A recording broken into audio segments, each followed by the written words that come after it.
Hey, morning, Haley. Yeah, Saturday stream. I just want to finish this damn book.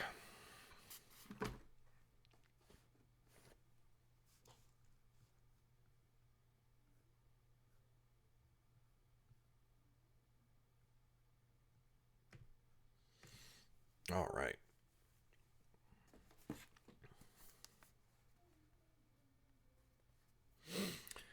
Chapter 21, which is now 20, but whatever.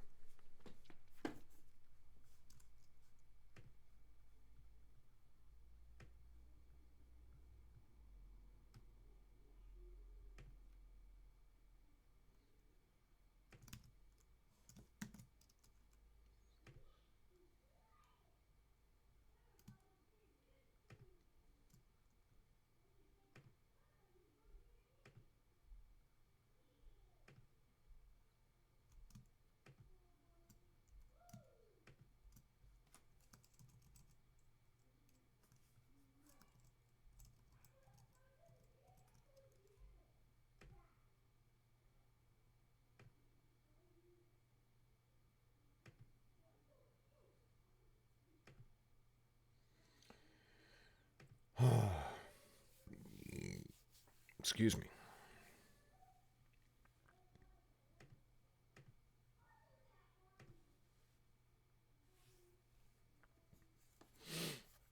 Hey, Buddy Gazella, Kristen, morning.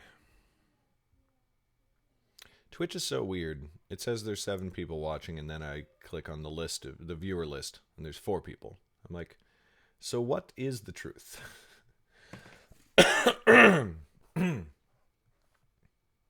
Hey, morning, Rhino. Welcome to the stream. Hello. There we go. Welcome to the stream. Have a free book.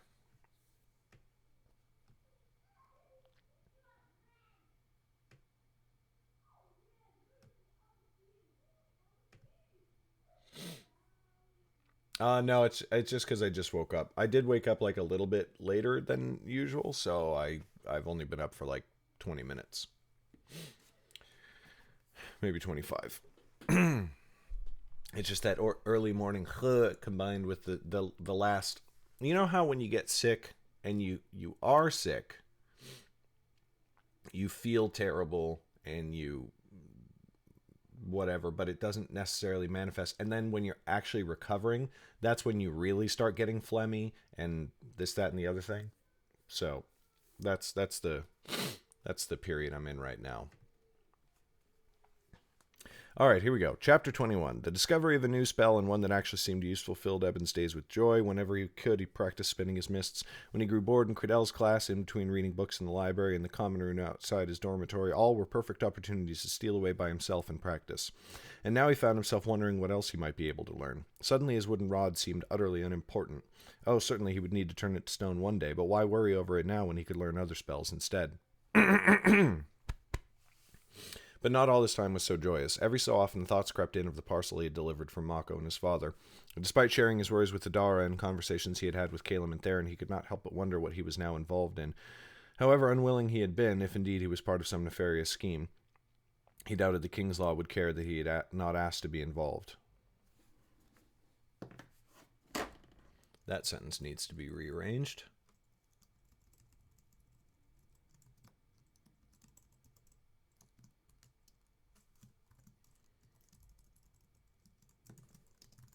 Or just cut. If indeed he was part of some nefarious scheme, he doubted the King's Law would care that he had not.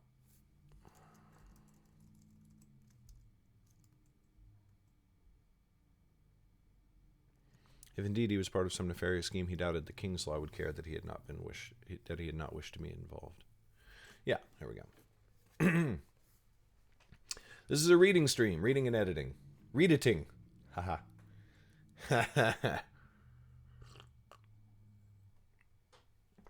Oh, that wooden rod.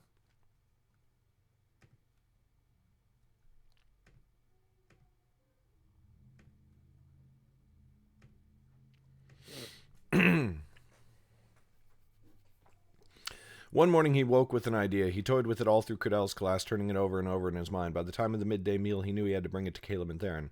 "I've been thinking hard," he said, as soon as they were all seated in the dining hall, "and I want to know what was in the parcel." "I'm sure we would all like to know," said Caleb, "but that carriage, as they say, has driven on already. Mayhap not for good." Theron leaned in, eyes alight. "My dear Goldbag, you cannot be proposing what I think. No, what I hope you are proposing." "Mayhap," said Eben with a grin. Caleb looked back and forth between them, utterly lost. "I do not understand. What do you mean to do?" "I shall return to the inn where I brought the package. If the man is still there, I mean to find the package and learn what was inside it." Caleb could only gawk. "You cannot be serious." "He is, and it is glorious," said Theron. She laughed out loud and slapped her hand down on the table. Many students looked over in shock, but she ignored them. "My dear little Goldbag, I take back all the nasty things I ever said about you. Well, not all of them, but the greater part of them at least." "You will help me then?" "She will not, because you will not do this mad thing," said Caleb. Though he whispered, it was so loud and harsh that Eben doubted it did much to hide the words. "You do not know what you are involved in. You could be killed." "I doubt that. The man we saw is some agent of my family's. He would not dare raise a hand to me, for then he would face their wrath, or at least my aunt's, for I doubt my father cares whether I live or die." "You do not know that," said Caleb. "What if he hired your family to do this thing for him? If they are in his employ and not the other way around, that is a very different situation." Eben scoffed. "My family playing the part of lackey to some man in a rotten hovel of an inn? That is hardly likely." "You are quick to say so, yet what if you were wrong? It could go ill for all of us." "All of us?" said Eben with a smile. "Do you mean to come with us, then?" "Say you will, little Goldbag," said Theron, shaking...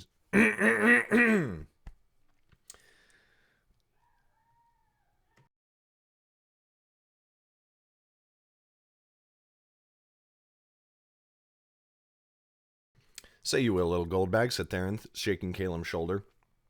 The poor boy flopped all about as though he were a rag doll. "It would not be a proper adventure without you."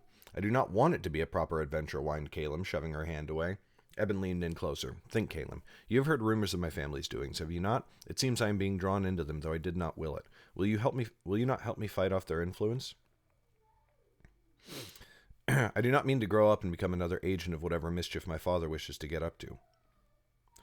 "Then leave it behind," said Caleb miserably. "Refuse to follow his orders and keep your nose out of whatever is happening." "Too late for that," said Theron. "His nose is already well stuck in." "And I cannot refuse him," said Eben. "He will withdraw me from the academy. Mako said as much." Caleb seemed to know he was defeated. It made him sullen, and he folded his arms in a pout. "This is a terrible idea." "Mayhap, but it is the only thing I can think of to free myself. I think of you as a friend, Caleb."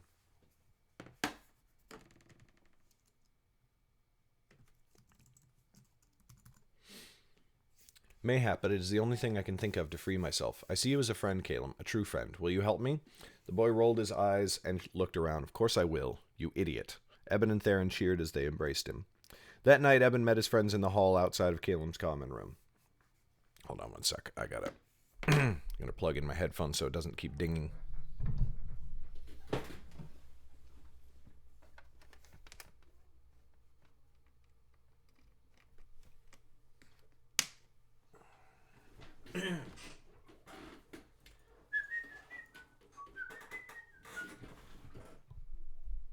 Hey, what's up, Richie? Alternate account, Richie. Chayton. Chayton Cross. That would be a kick-ass pen name. I don't know if that's what it is, but just tossing it out there.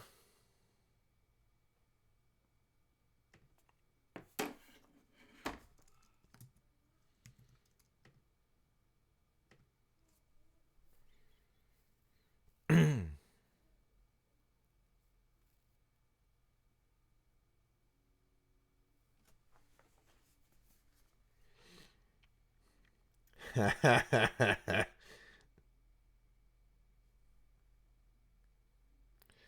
just want to double check one thing on my timeline.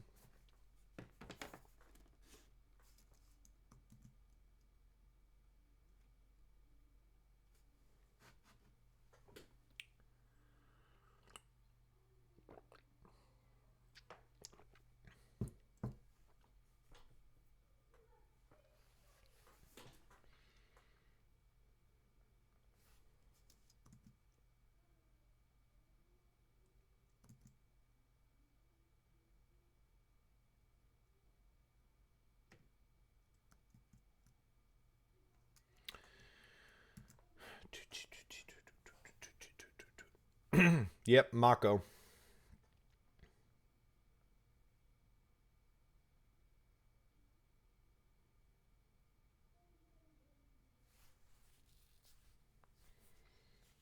Hey, Wordwin, happy Saturday.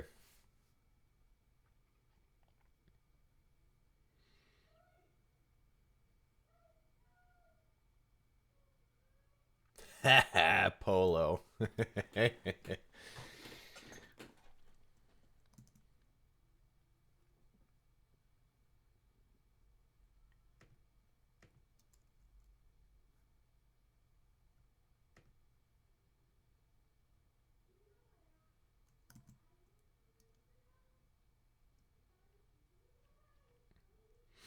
Okay, 8 days. Yeah, that timeline works. All right, good.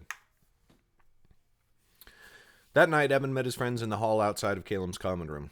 All right, said Caleb, looking thoroughly disgruntled. If we mean to go through with this mad scheme, then let us get on with it. How do you mean to sneak out? Theron has a way, and I shall not leave you behind this time, she said with a grin. But I do not think all three of us can approach the wall without being seen. You need not worry about that, said Evan. I have learned a new spell. He focused on the air around him, and the world grew brighter. Mist sprang from his skin, swirling about to surround him.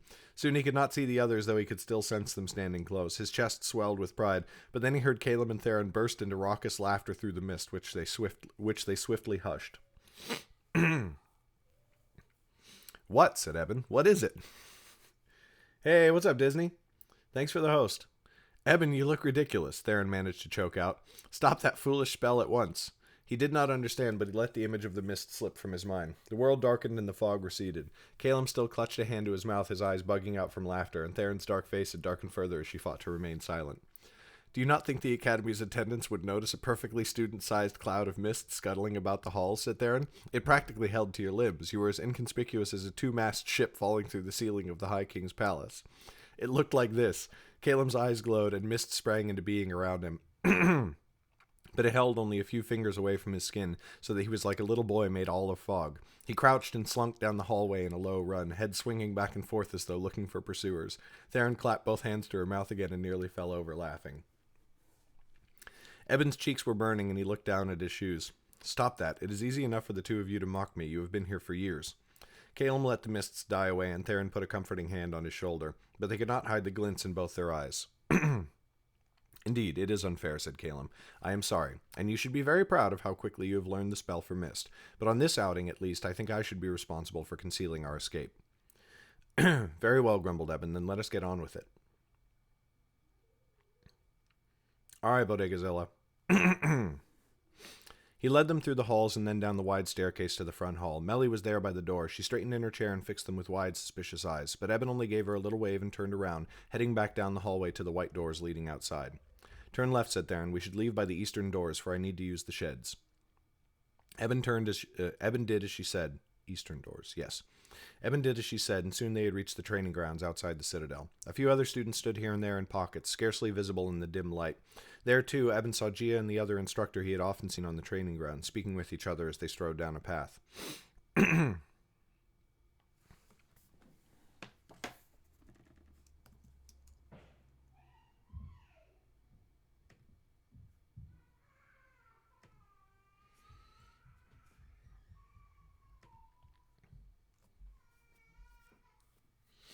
Oh, the joy of video games.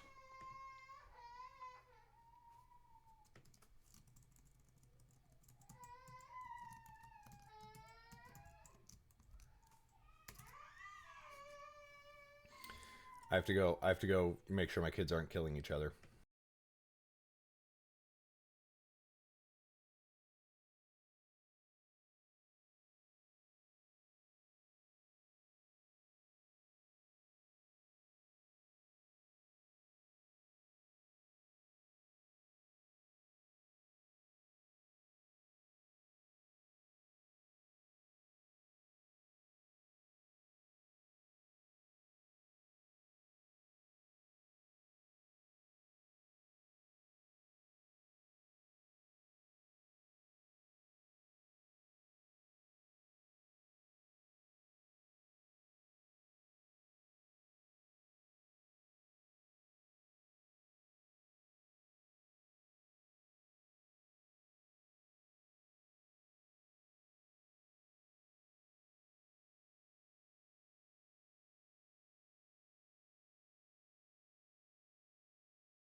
The children have not killed each other.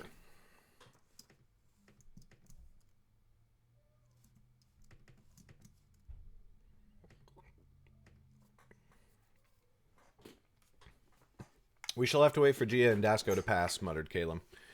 They are both therianthropes. If I cast my mists now, they will detect it. Dasko. So the instructor had a name. Oh, Dasko.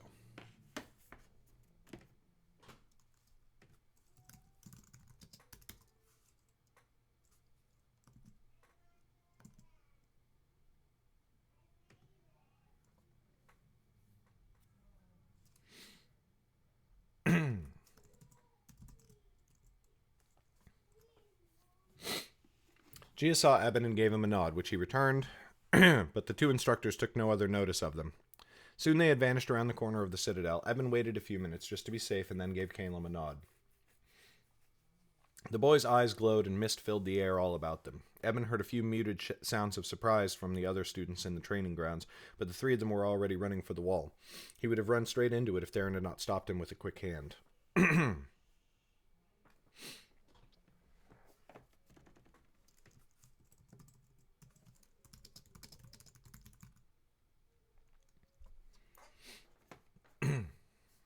She guided them all until they stood by the wall together, huddling against it in the fog. A few paces away, Eben saw shacks built against the inside wall, perfect mirrors of the ones on the outside.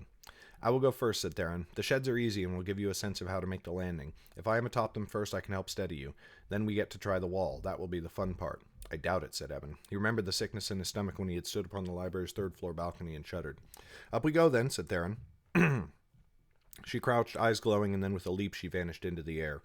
Eben gulped hard. Then he felt something under his arms where they joined the shoulders. He looked down, but there was nothing there. Theron's magic, he realized. Steeling himself, he jumped as high as he could. An unseen force gripped him, throwing him through the air. Then he was coming down, the shed roof beneath his feet. It came so quickly he had no time to ready himself and fell with a crash.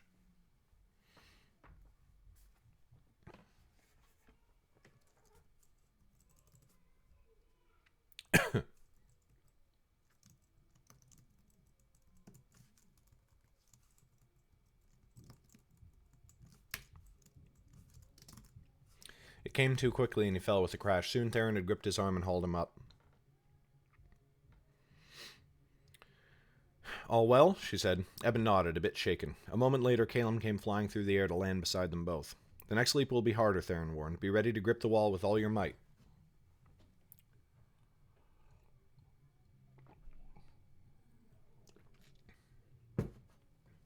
Again she leapt first, the glow of her eyes vanishing into the mist above them. Again Eben felt unseen hands holding him up. He crouched as low as he could. For a moment he could not will himself to move. Eben, said Caleb. A moment. Eben took 2 deep breaths. Sky above, protect me. He leapt. This time he rocketed through the air, the mist stinging his eyes so that he had to close them. Then the cold against his skin vanished. He opened his eyes to see the top of the wall rocketing towards him.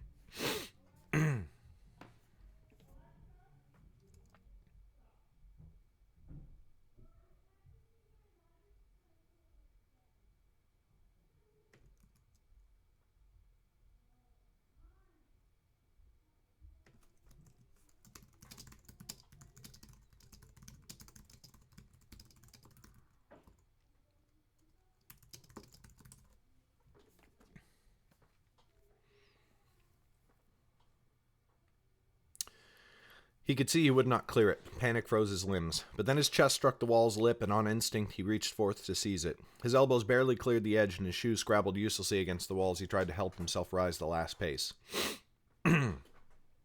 Eben! Theron fell to her knees and reached for him, just as Eben lost his grip and fell into empty space. For an instant time stopped, and he thought his heart might leap from his throat. Yeah...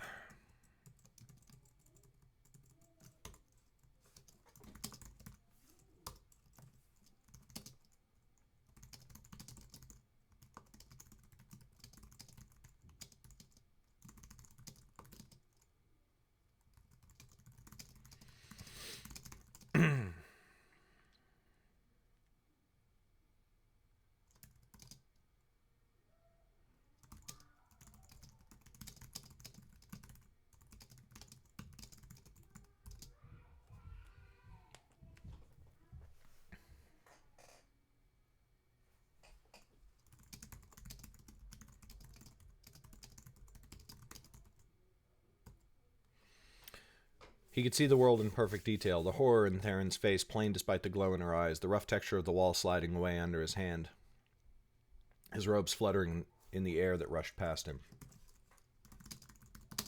But then Theron's hand closed over his wrist, and he slapped against the wall hard enough to knock the breath from him.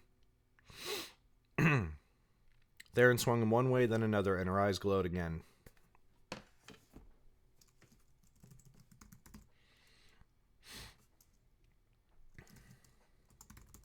He felt another unseen push, and an invisible rope tugged him atop the wall. He collapsed on his back, panting, clutching the granite beneath him till it scraped his fingers. Theron must have thought he was hurt, for she knelt above him and looked into his eyes.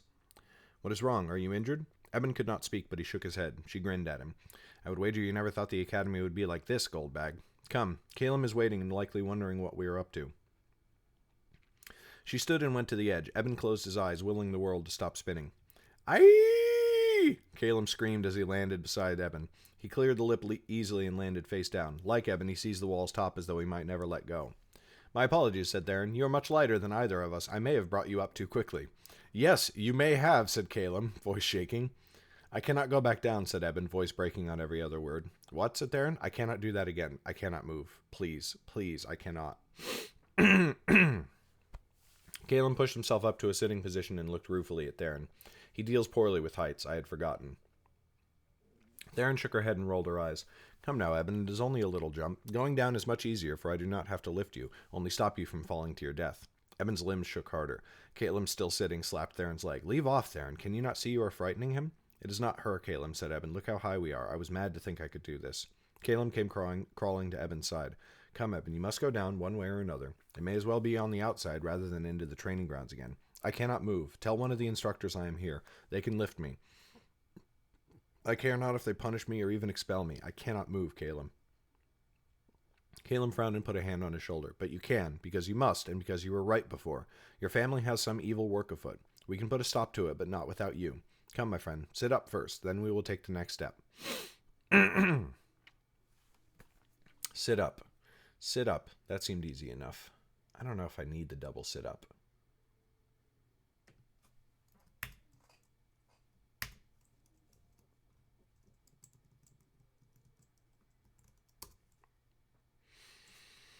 Eben took another deep breath and forced his hands to slide across the stone until he could lift himself. Soon he was half-sitting, though he still tried to keep himself low to the stone. "Good, good," said Calum, speaking softly. "Now, Theron will go down first, as she did before, and I will be here with you until you are ready." Theron shook her head, but she did as Calum said, stepping over the edge of the wall and vanishing into the darkness. The only thing they could see of her was her eyes, faintly glowing in the darkness 10 paces below. "It is so far," Eben said, trying not to wail. Calum squeezed his shoulders. "You can do it. Come now, you're older than I am. That only means I am larger. What if she should drop me?"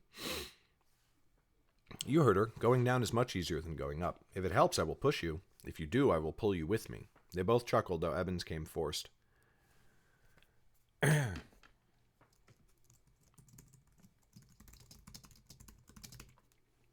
"All right," said Calum. "Whenever you feel yourself ready."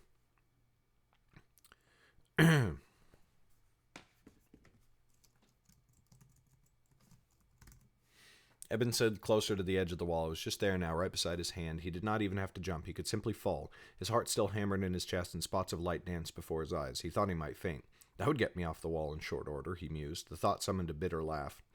He slid his feet over the edge and pushed off.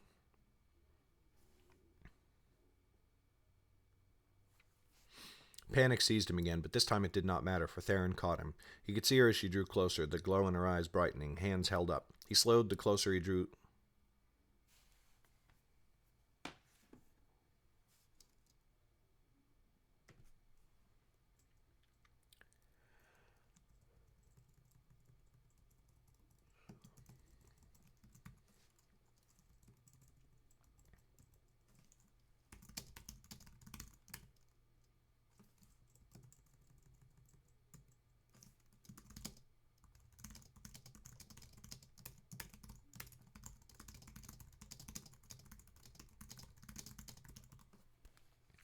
The closer he fell to the roof of the shed, the slower he moved. By the time he was 2 paces above her, he was no longer even afraid, for he moved slower than a brisk walk. He came down upon the roof easily, but still his nerves made him fall to his hands and knees. "Did I not tell you?" said Theron. "Easier than going up." You were right, said Eben. He forced himself up and embraced her. She started in surprise, but hugged him back after a moment. Thank you. Yes, well, said Theron, clearly uncomfortable. Leave off, or our little alchemist will dive into the abyss without me to catch him. A moment later, Caleb was down. He and Theron jumped easily off the shed roof. Eben elected to climb down, hanging from the edge before dropping into the street. Then they ran off, and soon the academy was out of sight.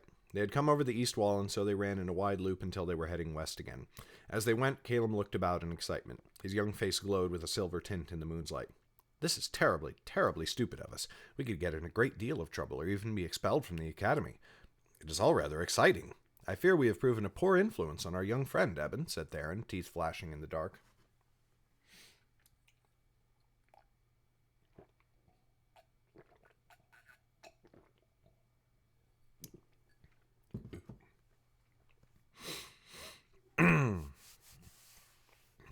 Mayhap he shall be better for it. You are a bit prudish when it comes to the rules. Eben ruffled Caleb's hair. Caleb batted his hand away. Leave off. You speak as though you have done this often instead of once, and then with special permission from the dean. Lucky for you both, then, that I am an old hand at this, said Theron. How many times have you snuck out? Asked Caleb. You mean this month? Eben shook his head and smiled. In truth, he was far more worried about this excursion than he had been the last time he was in the city after dark. But now the journey was his own choice, and besides, he had his friends with him. That was more comforting than ignorantly doing his father's bidding. Before long, Theron had led them to the shining door, which looked every bit as dirty and irreputable as the last time. Don your hood, said Eben. I would not have anyone here recognize Theron and I from when we came before. They will see our students' robes, said Theron. That may be more than clue enough. That we cannot help. With their hoods raised, they entered the inn. Almost immediately, Eben felt Caleb draw closer to him. The patrons in the common room gave them evil looks. With their hoods up, gaze lingered a while longer, trying to...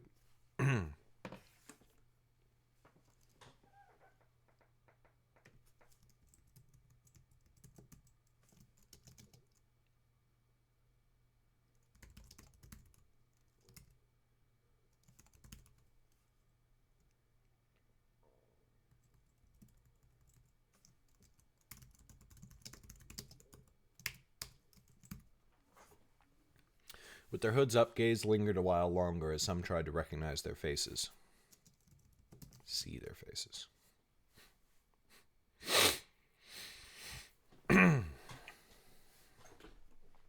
Eben ignored them as he made his way to the back, where the barkeep stood with his hands spread on the counter. Well met, said Eben, trying to deepen his voice. We seek a man who roomed here, or mayhap rooms here still. He had a thin beard and elf-white skin.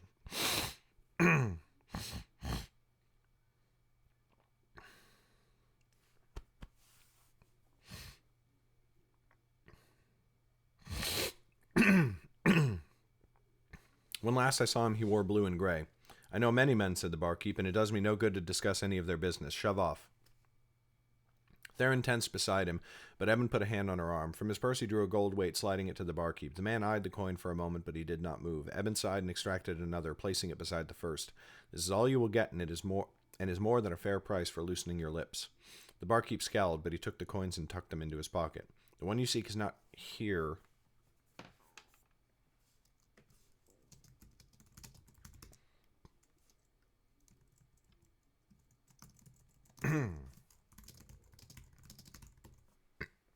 The one you seek is not here at the moment, though he still holds a room. What use are those words? Snapped Theron. They are the only ones I have. What room has he taken? Said Eben. The barkeep pointed to the hallway leading to the back. First on the right.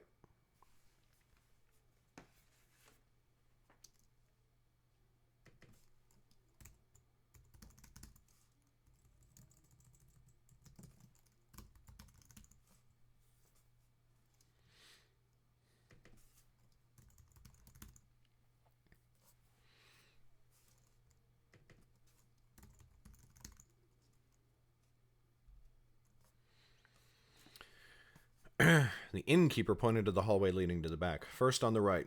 Eben withdrew another coin. No matter my allowance, at this rate I shall soon be a pauper. For your willing assistance, he said. If the man caught the irony in Eben's tone, he did not show it, but he took the coin. They moved towards the hallway, Eben in the lead, but before they reached it, Caleb tugged at his sleeve. What do you mean to do? He whispered. Search the man's room. Are you mad? What if the barkeep is wrong?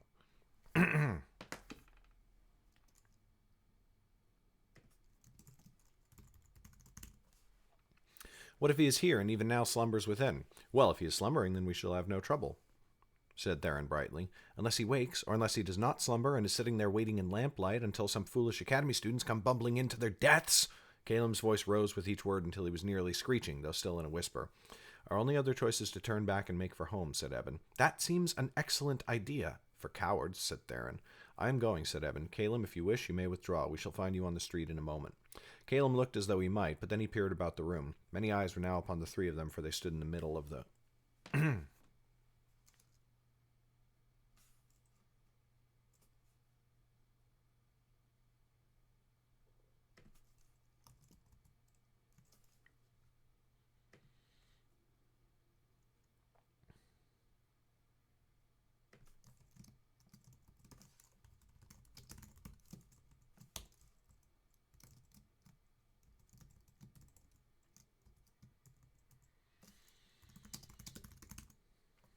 Calem looked as though he might, but then he looked around. Many eyes were now upon the three of them, for they stood near the center of the room. Yeah. "Oh, very well," he muttered, "only I think this is the height of idiocy, and speaking of the two of you, that says quite a lot." They reached the door. Eben pressed an ear to it for a moment, but he could hear nothing inside. He turned the latch and stepped in.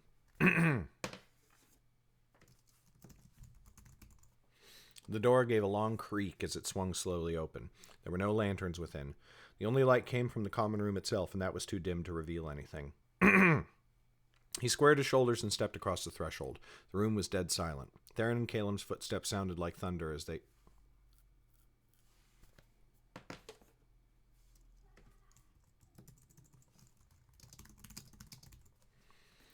Theron and Calem's footsteps sounded like thunder as they came after him and swung the door shut. It took a moment for his eyes to adjust, and even then they could not see into the shadowed corners, but faint moonlight through the cracks in the drawn shutters revealed a dirty, unkempt bed and a single chest of drawers. There was a lamp on the floor by the bed, and for a moment Eben thought to light it, but that might be folly. What if the man returned and saw the light glowing beneath his door? "Look quickly," he said. The package was soft, wrapped in brown cloth and tied with simple string. I think it was mayhap 2 hands wide. Find it if you can, or anything unusual that might have been inside it. They set about their search. Theron moved to the bed, lifting the straw mattress and the pillow. Her nose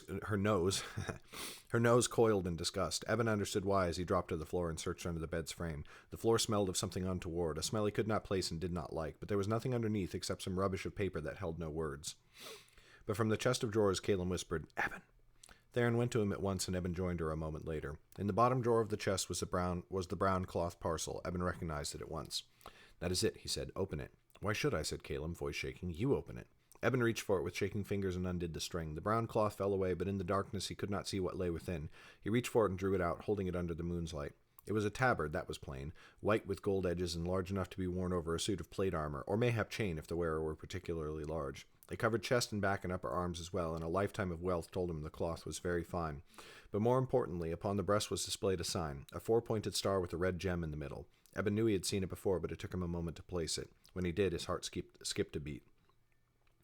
"The High King's sigil," breathed Theron. "This is worn by the palace guards," said Calem. I went there once. Every one of the High King's personal guard wore a tabard of just this make.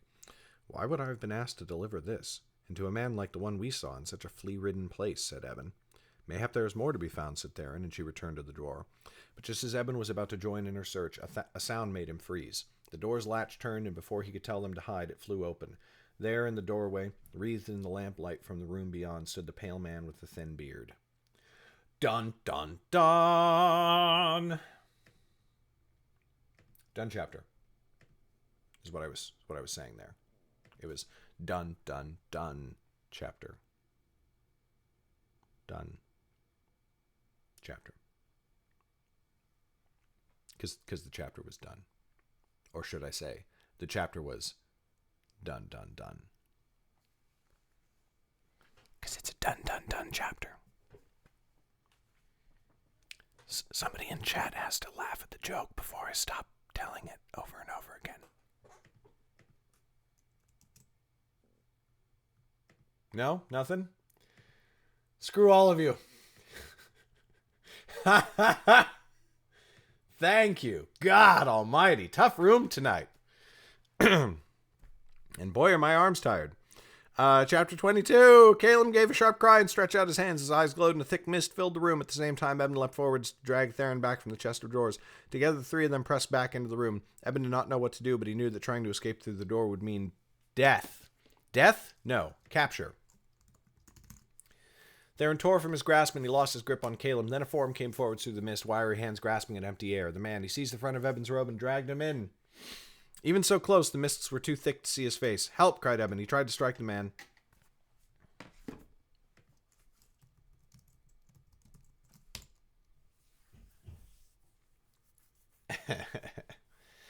But found his wrist caught in an icy grip. His assailant's skin was cold and clammy, his arms all wiry muscle.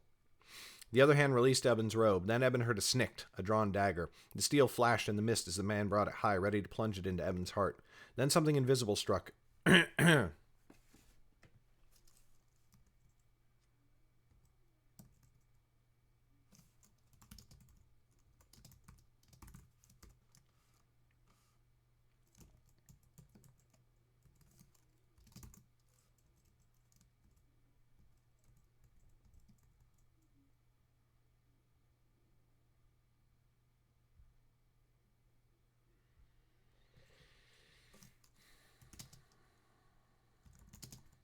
The steel flashed in the mist as it came up, ready to plunge into Eben's heart. That way we reduce the amount of times that we say the man in 2 paragraphs.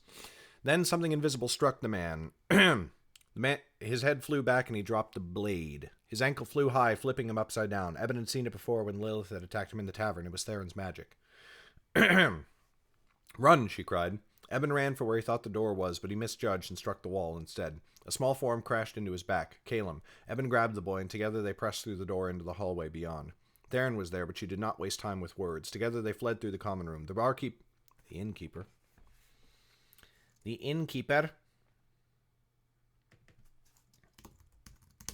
innkeeper cried out, but they ran on heedless. Soon they were in the cool, clean air of the streets beyond, but they kept running until they had left the shining door far behind. Ah, the shining door.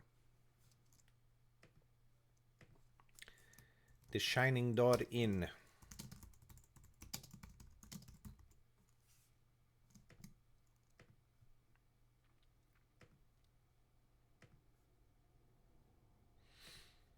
At last they stopped in an alleyway, far from any main street. Caleb collapsed against a brick wall, sliding to sit on the filthy ground. Eyes closed and head thrown back.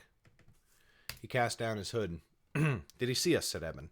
Does he have our description? Our hoods were raised, said Theron. I do not think so.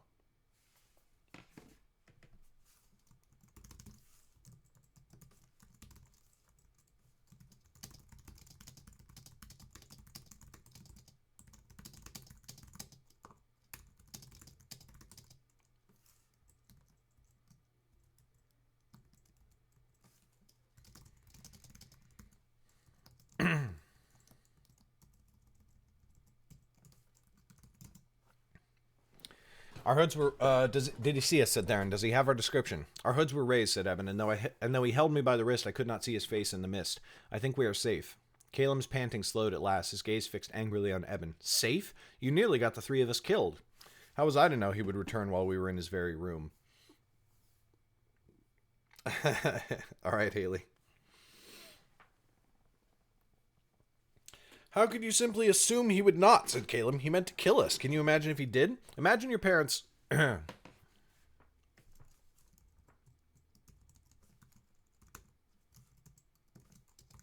He meant to kill us. What if he had? Imagine your parents receiving a letter that you... Can you imagine your parents receiving a letter that you had been killed upon the seat? Eben felt his cheeks burning and he looked down at his shoes. The street was silent for a moment. My father would read the letter and then most likely throw it in a fire. I doubt he would even tell my mother. I came from an orphanage in Cabras, said Theron. Her voice was nearly as quiet as Eben's. No one there would care. My patron would see it as an inconvenience. Then she would find another wizard to do her bidding. Caleb's mouth hung open, but no sound came out. He looked back and forth between them and then dropped his own gaze. I am sorry, he said. I had not thought... That is, I thought only of my own parents. Eben shrugged. Who could blame you? I, too, considered only myself. It was thoughtless of me to bring you here. Theron pulled the boy to his feet and gave his shoulders a little shake. Do you jest? We might be dead if not for our brave Caleb here. Your mists were exquisite. Caleb still looked abashed, but he gave her a little smile. I panicked. I hardly knew what I was doing. She smiled. Better a fool who does the right thing than a wise man who does the wrong, I always say. Their somber mood lifted somewhat, and Eben gave his friends a smile, but then he grew somber again. So much somber. So much sombra. Boop!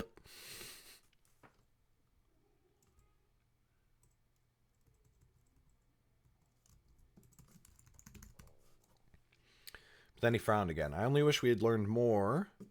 I wonder what he had that uniform for. There I may be of some help, said Theron with a wide smile, for I found something else just as our unwelcome guest arrived.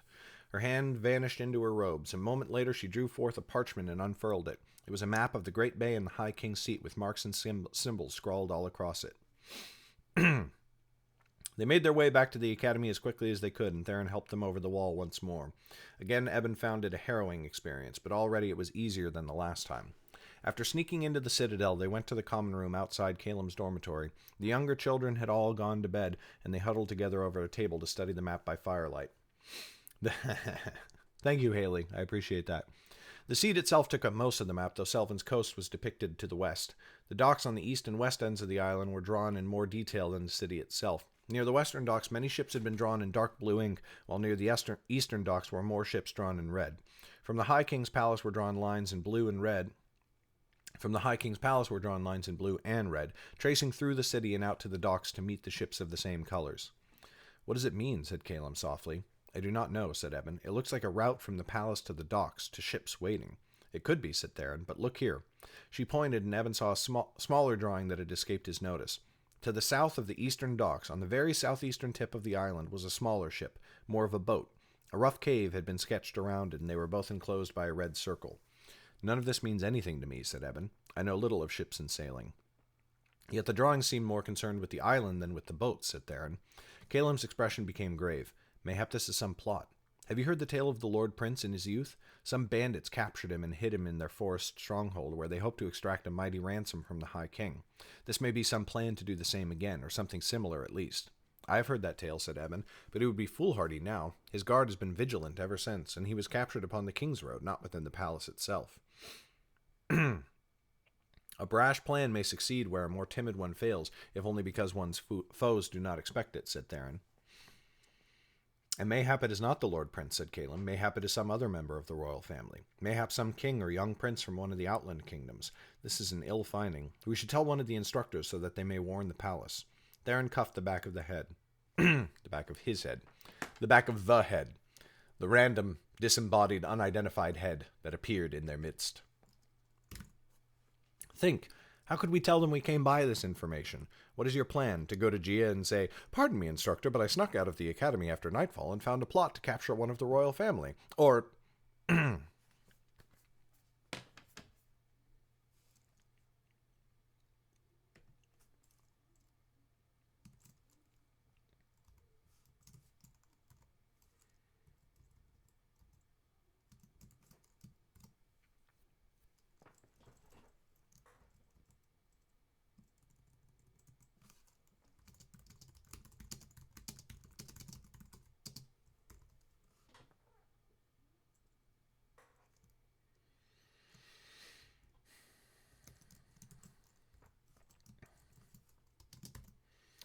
What is your plan? I can imagine your words to Gia. Pardon me, instructor, but I snuck out of the academy after nightfall and found a plot to capture one of the royal family.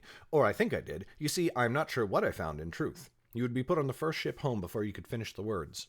Yet great disaster might be averted, said Caelim. We do not have to tell them it was we who found this map. We could leave it where they could find it and let them deduce the rest for themselves. Eben sat scowling down at the map, only half hearing his friends. Finally he spoke in a low murmur. We do not know what this means. We do not even know the full extent of our own ignorance, for this may lead to some other truth we cannot imagine. What if this is nothing evil after all? What if the man is an agent of the High King herself, carrying out some order? Caelim frowned and spoke reluctantly. Eben, I can see why you would wish to believe that. It would mean your family plotted nothing untoward and that you were blameless in following your father's order. Yet I think it is dangerous to so easily believe that is the case. How else can you explain his uniform, said Eben. Surely those cannot be obtained from just any clothier. Mayhap he is in hiding until he leaves upon his mission and must reveal himself to be the High King's agent. Theron and Caelim looked at each other uncertainly. After a moment they shrugged. I think we should rest, said Evan. Whatever the truth behind this map, it would be foolish to act too quickly upon guesses. The hour is late, and our minds may be befuddled. Can we agree upon that, at least? I suppose so, said Caleb doubtfully. Theron let loose a mighty yawn. I call those words wise. Very well. I am only glad we have had another night of excitement. We should do it more often. We should not, muttered Caleb. Evan rolled up the map and tucked it into his sleeve. Then he paused a moment before speaking and had to duck his head before he could. I wanted to thank you both, by the by, for coming with me. I would have died were it not for you. Theron flushed and avoided his gaze. Well, you would...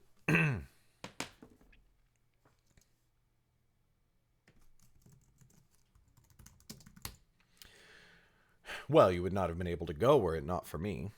I think that may balance things out. Caleb smiled at her and then at Evan. I believe what she meant to say is, you are welcome. But now I truly must go to bed, or I will fall asleep in my chair. Good night. Good night, said Evan. Caleb rose and went to his dormitory. Theron followed Evan out, and silently they descended the stairs towards the older students' dormitories. But when they reached the bend in the hallways where they were meant to part, Evan stopped her for a moment. I thanked you already, but I feel I owe you an apology as well. That took her aback. She smiled slowly. Why? You've done me no harm. No true harm, mayhap, but I have sometimes been impatient or thoughtless or simply stupid. Yet you have never abandoned me. Theron shrugged as though bored. You've not given me sufficient cause yet, I suppose. And besides, I have already said I find you a decent enough sort. For a gold bag. Evan stepped close and took her shoulders.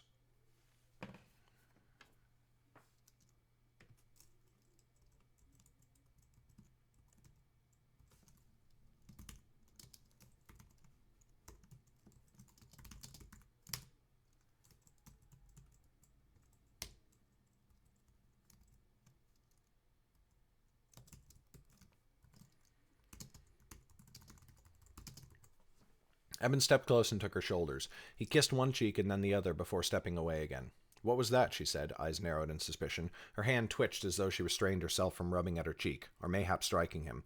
A greeting and a parting for dear family and friends, he said. The custom of my kingdom, the one in which I am ill practiced, for there are few who I hold dear enough to earn it. Theron's jaw clenched, and she did not answer. To his surprise, Evan thought he saw her eyes glistening, but she only said gruffly, Well, a bit more kissing than I am comfortable with. But then your kingdom is very strange. Good night, Goldbag. Good night, Goldbag. She turned and quickly made off down the hall. Done chapter. Yum. All right, 10-minute break. I'll be right back.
Hey, we're back.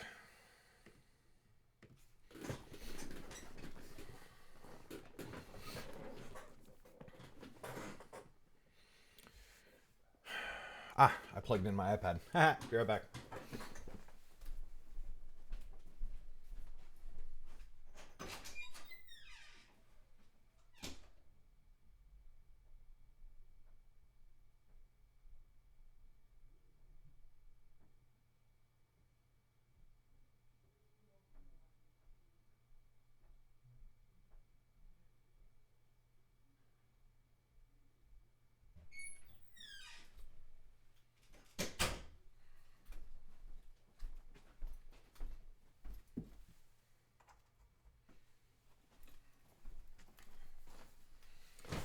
All right.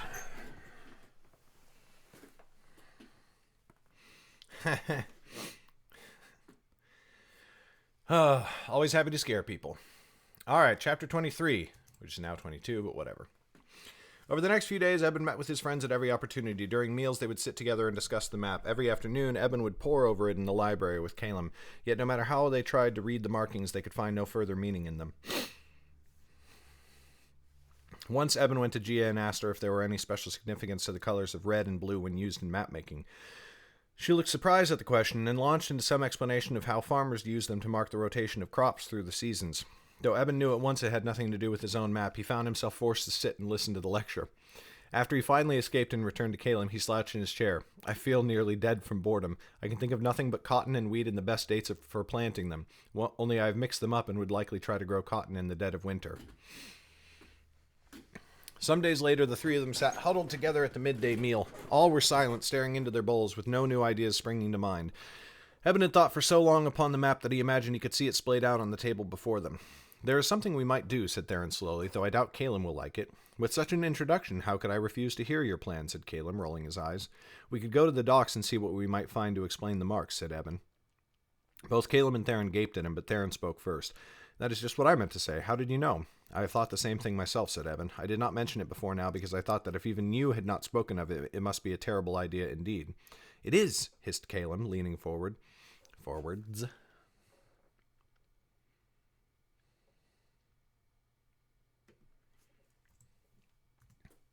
A terrible idea, and you must put it from your mind.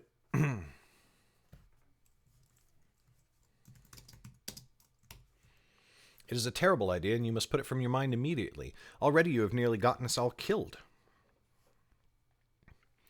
Would you have us all risk our lives again?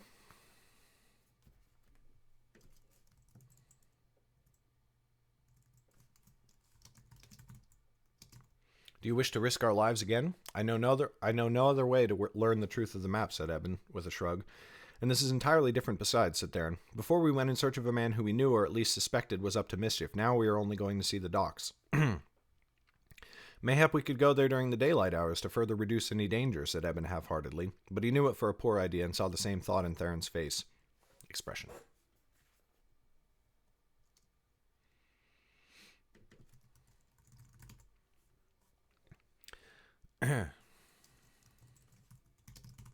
That would likely teach us nothing at all, she said. Whatever this plot may be, we are unlikely to find it laying plain for us to find. If dark deeds are to be done, wisdom says they would be done in the dark. Another nighttime adventure, then, said Caleb. Well, you may count me out. Dear cousin Eben, might I have a word? The voice shocked them out of their hushed conversation. Eben looked up to find the dean standing over their table. He and Caleb froze, but Theron only leaned back carelessly, eyeing the dean with casual disinterest. Dean Cyrus, stammered Eben. Forgive us. We did not see you there. Please, Dean Cyrus sounds so formal. Dean is sufficient. Now, about that word. The dean looked pointedly at Caleb and Theron. Caleb took the hint at once and leapt from the bench as though he'd been stabbed. In a moment he had vanished among the other children in the dining hall. But Theron only looked to Eben, brow arched in question. He nodded. She removed herself from the table, though much more slowly than Caleb had. Dean Cyrus took a seat opposite Eben. He had no food with him and leaned forwards on his elbows with a friendly smile. Eben was keenly aware of the effect it had on the other students nearby. They seemed caught between wanting to watch and wanting to be as far from the dean as possible. He saw many students leaning away in their seats as though they found even a few extra fingers of distance more comfortable. So, how go your studies, cousin? They progress well, Dean. It was a lie, of course, but Eben well remembered how Cyrus had treated Credell when he thought the instructor was not teaching Eben quickly enough. I notice you are still in Credel's class. Yes, and he is working hard at my instruction, said Eben earnestly. He tried to smile, but was afraid it came out as a grimace.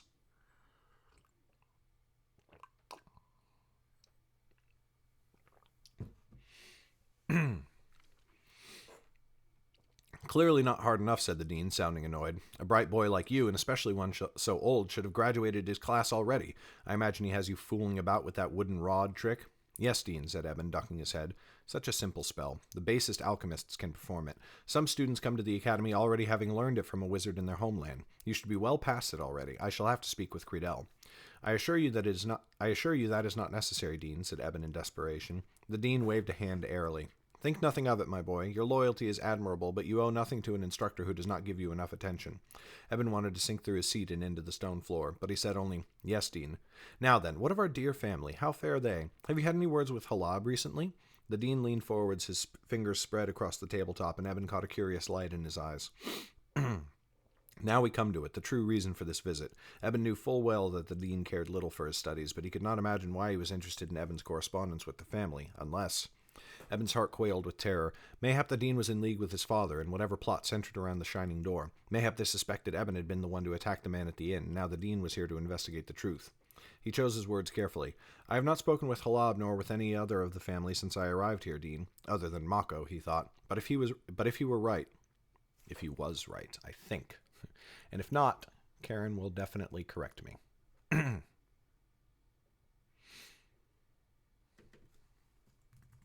But if he was right, and this visit was about the happenings at the Shining Door, then Cyrus would already know of Mako's visits. And if he was wrong, Eben doubted the bodyguard would appreciate a loose tongue. Cyrus's eyes glittered. Oh, are you certain? Have none of them written to you? You may tell me, of course. I have not, Dean.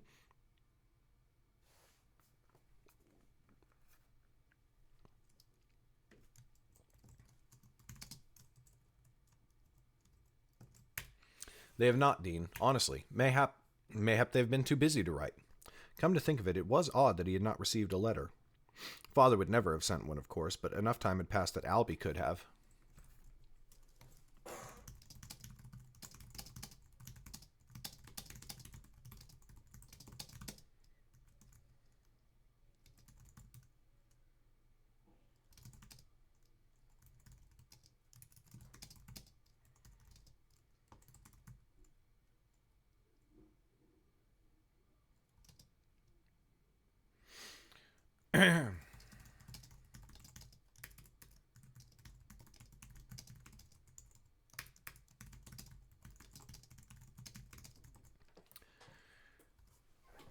Then he realized that he himself had not yet written home, and his ears burned. It had been months. Albie would likely be furious with him. The dean smiled and shook his head. Oh, Evan, you cannot think me so simple as all that. If anyone in the family has told you something you do not wish to relay, let me rid you of your fear. I am fully informed of all goings-on back in Idris. I only thought we might combine our knowledge and see what we could surmise from it. I would be especially interested in correspondence with Halab, for she has not answered my letters in some days now. I have not written Halab, said Eben, though you have reminded me that mayhap I should, to thank her for sending me here. It was only by her grace that I was able to attend. The dean's mouth twisted, becoming something sour and foul. Yes, grace indeed. Then he leaned back, taking on a crafty look. Well, we might speak of something else. Have you learned any other spells? That is, spells other than what Credel has tried and failed to teach you? Eben swallowed hard. He thought of the mists Calum had taught him to spin. Did the dean know of that? How could he? Had Eben broken some rule without knowing it? He realized he had taken too long to answer and spoke in haste. No, Dean, I have learned nothing else. I am trying to focus on Credel's teachings. The dean leaned still closer. Come, cousin, I was a student here myself once. I know students will often pass knowledge to each other of new spells they have learned. Has one of your alchemist friends taught you anything new? Mayhap that young copper-haired boy who was just here? Eben swallowed hard. Calum said it is unwise to learn our spells out of order. I tried to persuade him, but he has only been trying. But he has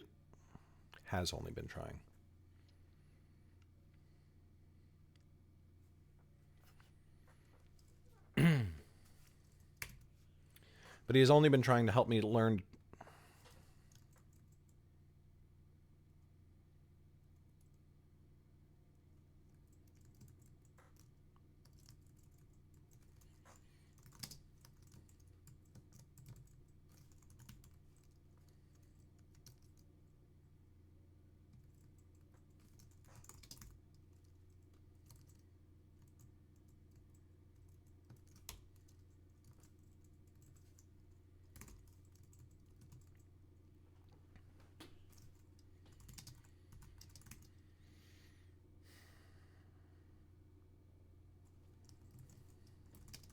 I've tried to persuade him, but he has only tried...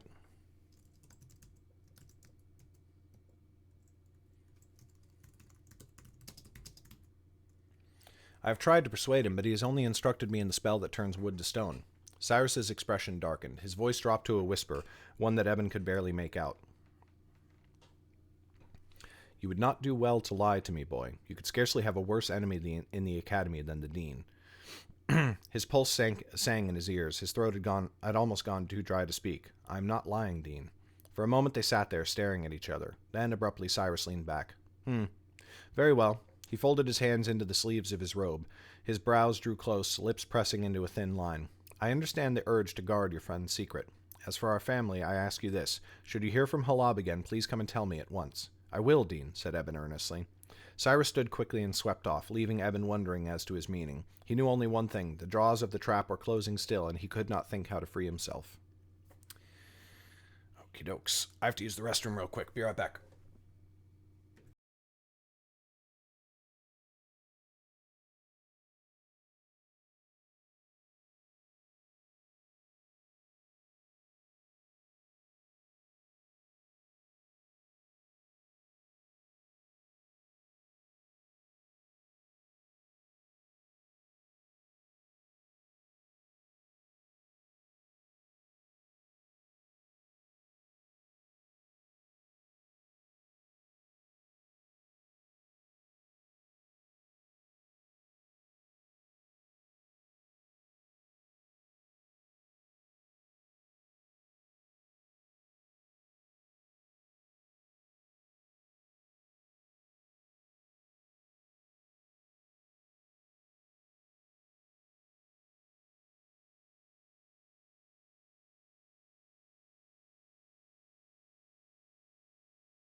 All right.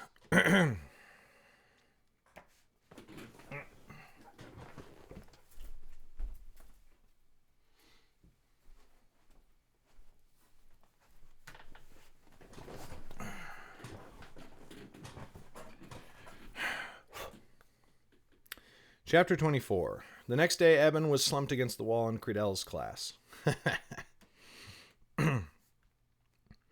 He watched the instructor go back and forth through the classroom, giving the children advice and answering their questions. Just now, Credel was beside Estrella, the wild-haired girl, and the closest thing Eben had to a friend here.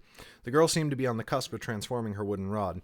Often Eben had seen her eyes glowing with her magic and the wooden rod swirling beneath her fingers, but when she stopped, she still held only a wooden stick. Credel was turning the rod from wood to stone and back again before her eyes, explaining it to her with murmured words that Eben could not hear. It made Eben's heart ache. Credel was not a bad instructor, in truth, for Eben could see how gently he dealt with the young children. Yet he still could not speak to Eben without shaking, nor provide any answers to whatever unseen barrier stood between Eben and his magic. A knock came at the door. Credel's head jerked up at the noise, and for a moment he only stared. Then his gaze flitted to Eben, eyes filled with fear. Eben shrugged. Credel rose and went to the door. He ducked his head outside to speak with someone Eben could not see, and when he closed the door, he held a message in his hand. Eben of the family Drayden, Credel stammered. You have a visitor. She awaits you outside the academy. The dean has given you permission to go. Eben started in his seat. A visitor? Who would visit him here on the seat? It could not be his father, for Credel had said she, and if Eben's parents had returned, his mother would never visit him alone. For a moment the thought of Adara flitted through his mind, but he dismissed it as foolish. Then it came to him in a flash. He shot from his seat and ran from the room, ignoring Credel, who flinched as he passed by. Oh, Credel, you poor bastard. He burst from the academy's front door into the street. There she stood, Halab, wearing fabulous golden clothes interwoven with threads of real silver. She turned at the sound of the door opening, and as her gaze fell upon Eben, she spread her arms. Dearest nephew, she said. Halab, Eben cried, throwing himself into her arms. They embraced for a long moment, and then he remembered his manners. He pulled back, kissing her first on one cheek and then another. She placed a gentle hand to his cheek. Even now you have not forgotten courtesy. I am glad, for you are a long way from home. My heart gladdens to see you, dearest aunt, said Eben. To his great surprise, he found tears springing into his eyes, and against his will they leaked down his cheeks. I have missed you most terribly, as well as all of the family, he added hastily. She arched an eyebrow as though she knew he thought of his father. Indeed? Then I am only sorry I have not visited sooner. I have arranged for us to spend the day together. Truly? Said Eben. He glanced back at the academy's front door. Well, then I am most grateful. Oh, do you not enjoy your studies? Of course I do, he said. I cannot tell you how much joy I have found here. I hope you will tell me all about it, she said, putting his arm in hers as she led him off down the street. Tell her he did for nearly 2 hours as they made their way through the roads of the seat, apparently without any aim or destination. He told her of the library's many wonders and of Calum and Theron and even Credel, though he left out some details of the instructor's craven nature. Of course he said nothing of his adventures beyond the Citadel's walls, and especially nothing concerning Adara. He doubted Halab would disapprove, but he knew his father would, and some whispered word of it might make it home. Might reach home.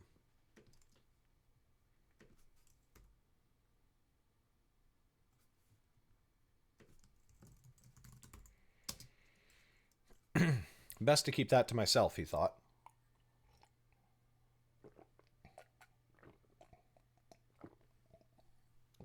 By the time he had finished his tales, his throat was raw from talking, which I can completely sympathize with. Halab had nodded and made little noises of appreciation at just the right moments. When at last he dwindled to silence, she chuckled and shook her head. Had I known you would take so well to the academy, I might have spoken to your father years ago. And yet, in another sense, I think you arrived here at precisely the right time. Eben was just about to ask her what she meant.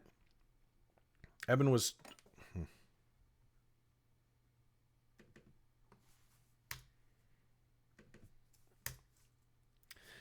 about to ask her what she meant, but she jerked his arm to the left as they nearly passed the street.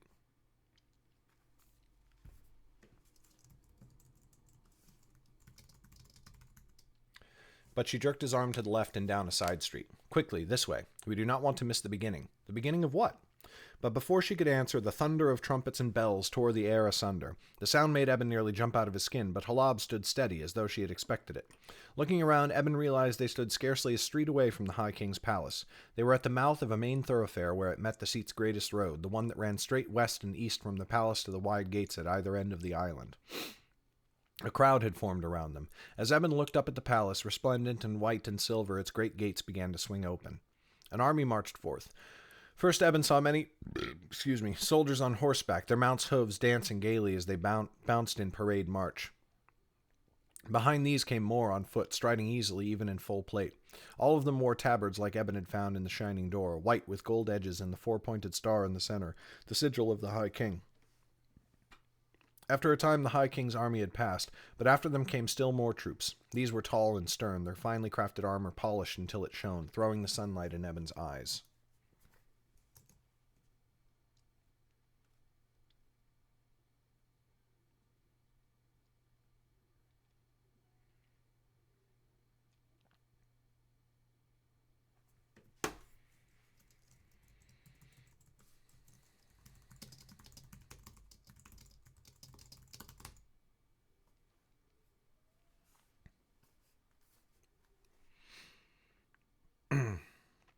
And all of them wore red cloaks, though their hoods were cast back. "They are mystics," said Eben, voice hushed in wonder. "Indeed," said Halab, "this is the greater part of all the mystics here upon the seat. They march at the command of the Lord Chancellor himself, and he at the command of the High King." "But where are they going?" "They go to join the war in Welmont, in the southwest of Selvin. Or, it is more correctly put, they go to put a stop to it. The High King has at last decided that this border squabble is unseemly, and aims to halt it by strength of arms. Can she not simply command them to cease their fighting?" "Oh, dear nephew, the minds of kings are stern and stubborn and difficult to sway. She might issue such a command, of course, but Dorsey might not listen. And even if they did, resentment would burn like a bonfire in their hearts, only to erupt again into war and mayhap a worse one. At times, soft words may serve for diplomacy, but a wise ruler knows when to use an ironclad fist instead. Come." Though the march was not yet over, she turned and led him away. Eben cast one last look over his shoulder at the red-cloaked soldiers marching by, but they were soon lost to sight through the crowd. She led him unerringly through the streets, and soon he recognized where they were, the neighborhood that surrounded the Drayden family manor. Before long he saw it, standing 2 stories above the surrounding buildings, its stones painted gold like their homes back in Idris. His steps faltered, and he felt as though a cloud had passed over his heart. "Come along now," said Halab, tugging at him playfully. "Your father does not wait within. Today it is only you and I." He smiled and tried to deny that had been his thought, but she waved him to silence. They found the gates open and waiting, and when they climbed to the smaller dining hall on the 4th floor, a feast had been laid out for them. From the way it steamed, Eben guessed it had been hastily uncovered the moment they had arrived. 2 months had nearly caused Eben to forget... 2 months? Is it only 2 months?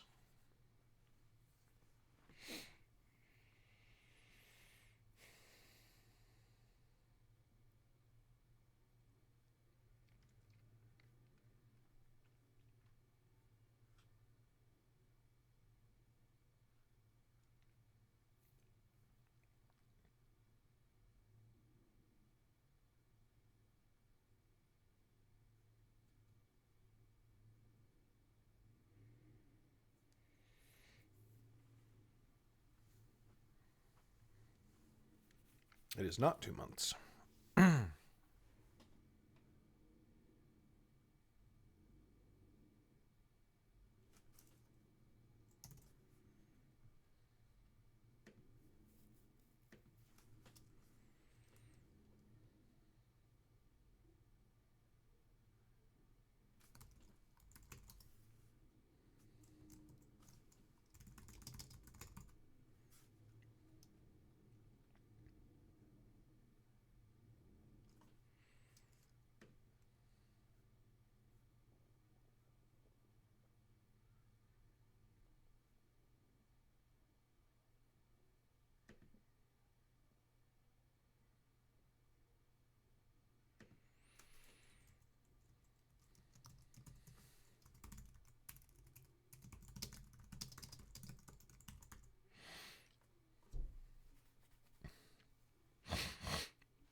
His weeks at the academy had nearly caused Eben to forget how well his family ate. He feasted on lamb and figs and fine spiced soup, and salad dressed with oils that teased his tongue delightfully. Though he never went hungry at the academy, now he ate like a man famished. When at last he could knock down another bite, he sighed contentedly and sank back into the plush cushions of his chair. Halab had finished some time ago, and now she watched him over steepled fingers, a small smile playing across her lips. Should I investigate the academy for starving you? Not at all. It is only that they have so many to feed and cannot prepare the food so fine as our servants can, said Eben. I am ever grateful, and will remember this meal for many months to come. She reached for her wine goblet and took a delicate sip. That reminded Eben of his own cup, and he took a deeper pull. Remember it indeed, and in good health. And now, my nephew, tell me, you have spoken much of your time at the academy. Have you enjoyed your time here and your new friends, truly? Eben frowned. Of course. Does it seem otherwise? I am happier here than ever I was at home. Her gaze was fixed on his, and her eyes had grown sharp. Yet it seems to me I hear something behind your words, some source of discontent that troubles you. Do my senses deceive me? He balked at that. She was right, of course. But how to tell her of the errand he had been sent on? Though he felt that he owed his father little in the way of loyalty, still he did not wish to trouble Halab with such matters. Shay was her brother, and it was not well to speak ill of kin to kin. Halab sighed and put down her goblet. I see you do not deny it.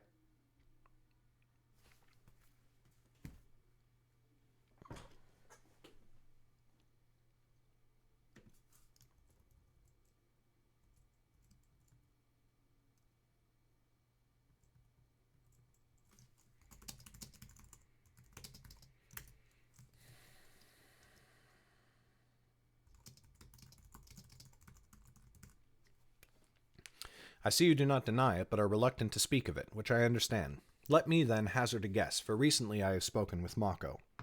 Eben knew the blood must have drained from his face, and fear put a tingling in his fingers. If Halab knew what Eben had been up to, mayhap she meant to withdraw him from the academy. Was that her true purpose here?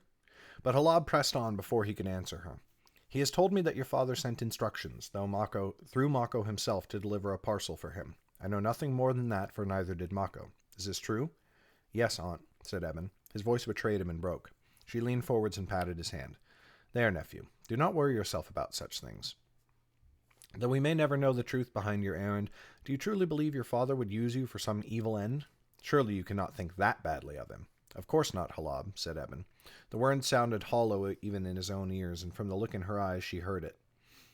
Shay has always enjoyed his little schemes, even when we were children, she said. They may be cloaked in secrecy, but they are always harmless, and if he should send Mako to you again, you should not hesitate to obey him. After all, it is by your father's grace that you are able to attend the academy at all. I spoke on your behalf, of course, for he did not welcome the idea, but if Shay insists, he could withdraw you from the academy and have you brought home. I do not believe either one of us wishes that.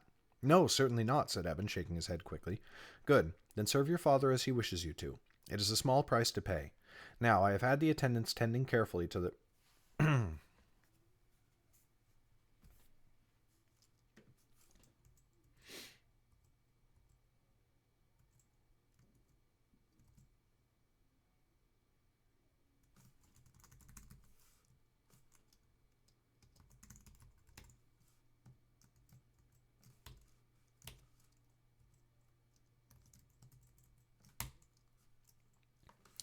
Now, I've had the gardeners carefully tending the roses, and they have bloomed most admirably for winter. Let me show them to you. Eben rose to follow her down and into the garden, but though he smiled and spoke with her through the day as the sun gave way to dusk and then to moon's light, he thought hard upon her words and wondered when Mako might come for him next. The next day, as soon as Eben could find Caleb and Theron together in the dining hall, he told them what had happened.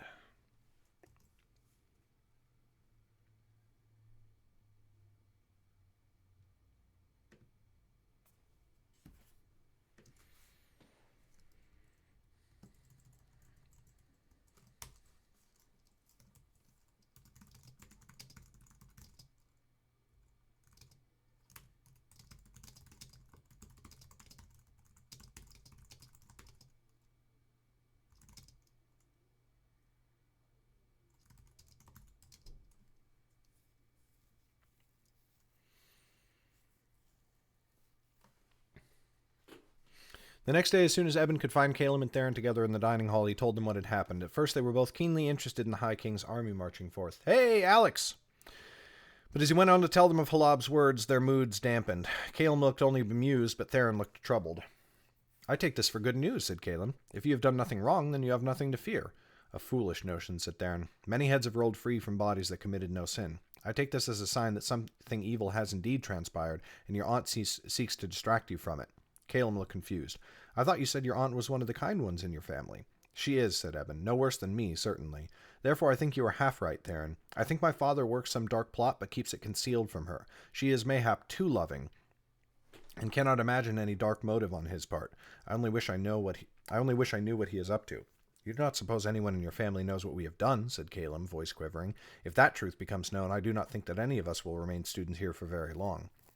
If they knew what we did and meant to expel us for it, it would have happened already, said Theron. Unless they cannot prove it, said Caleb. Theron scoffed. Since when have the rich needed proof or just cause to punish those who displeased them? Certainly they would not hesitate to cast me from this place, though I do not doubt Eben would remain. Eben frowned. What? Why me? Excuse me. She rolled her eyes. Come now, Goldbag, you are a Drayden. The Dean is a Drayden. He's even begun to take meals with you. Surely you cannot still think to deny you have his favor. He has not begun to take meals with me, said Eben angrily. He ate with me once, and only to obtain information. I tell you, my family cares nothing for me, except Halab. Why do you still take me for a favored son? All sons are favored whose cribs are lined with gold, said Theron, shrugging. Hey, chicken sandwich! Eben slammed his bowl down. The tables around them grew silent. I think I have had quite enough of your small-minded scorn, Theron. He stood and swept away, leaving his dishes behind. Let her clean up after me for once, he thought. Chapter 25, which is actually chapter 24 now.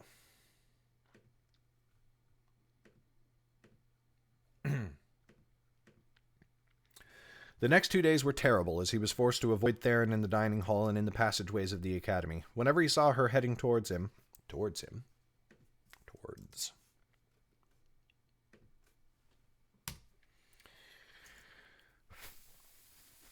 he would cast down his eyes and turn away if he could, or hurry past her without speaking. Theron, for her part, seemed content to ignore him as well, though he thought he saw her smirking whenever he happened to glance her way.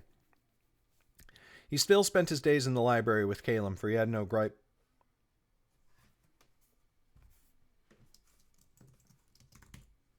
He still spent his time in the library with Caleb, for he had no gripe with the boy. Caleb seemed nearly as miserable as Eben. Again and again he urged Eben to reconcile with Theron. Only to himself would Eben admit that he was sorely tempted.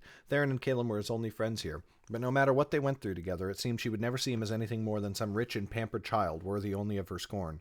Which, to be fair, he is. It seemed that nothing he said would convince her of the truth. He only wished for his family to leave him alone. Where once he had visited Theron and Caleb in the common room outside of Caleb's dormitory, now he spent most of his evenings wandering the training grounds. They were expansive enough that he could go for hours without seeing another soul, if he was careful to avoid them.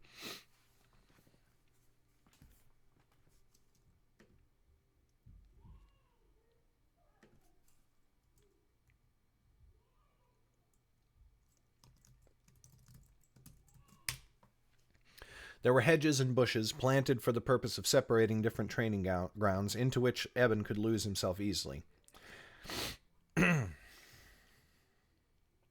As moon's light lit the ground on the second day since his fight with Theron, Eben was sitting on a bench near the academy's outer wall. It was nowhere near the sheds Theron used to sneak out at night. He had made certain of that. He rested upon a bench, leaning back against the granite wall and picking at his fingernails. But his eyes saw nothing, for his thoughts were far away. He thought of Albie back home, of the subtle scorn in Theron's eye when he saw her now, and especially of Halab and Mako and his father. A sound drew his mind back to the present, the snap of a twig in a nearby bush. His gaze drifted to the sound, and he sat forwards. Who was there? No answer came, but he thought he heard the rustling of leaves. His pulse quickened, and he pushed himself up from the bench. His hands clenched to fists, but he hesitated. Mayhap he had not heard anything after all, and was now being ridiculous. This was the academy.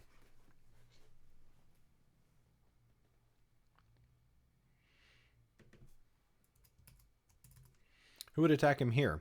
An unseen force picked him up from the ground and launched him through the air. He slammed into the outer wall. All his breath left him in an instant as he fell to the grass. Before he could find his feet, the unseen force struck him again. This time it was a hammer blow to his face. He felt his lip break on his teeth, and blood spattered the granite wall. What? He managed to stammer before another invisible blow struck him in the gut. He cried out, tears spilling unbidden from his eyes. At last he recognized it for mind magic. Theron? It seemed impossible.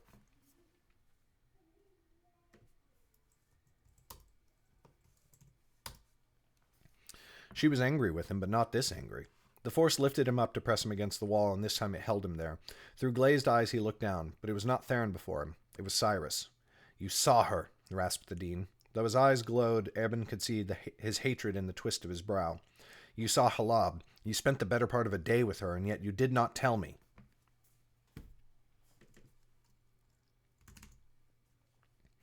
Until this very moment, he had utterly forgotten the dean's request to inform him of his dealings with the Dradens.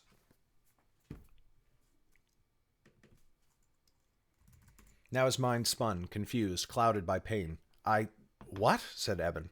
He flew a pace away from the wall and then came crashing back. His head struck the stone hard, and stars exploded in his vision.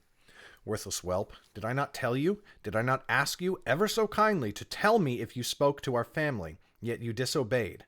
I will be kind no longer. I knew you were in league with them. Tell me why they have cut me off. Tell me." Again he slammed Eben into the wall. Then, abruptly, the invisible strings vanished. Eben fell forward, so senseless that he could not even break his fall with his arms. The grass cushioned his landing, but still it felt as though he had been punched in the chest. Barely able to see, he pushed himself up to his elbows. "She told me nothing," he said, voice coming thick and bubbly through the blood that gushed from his lip. "She said nothing of you. I do not know what is—" Magic seized all his limbs at once. He rose into the air, not too high. No doubt the dean feared to lift him into view of any other students who might be in the training grounds. I think that lip breaking on his teeth, it doesn't actually split his lip, but it just cuts the inside of it.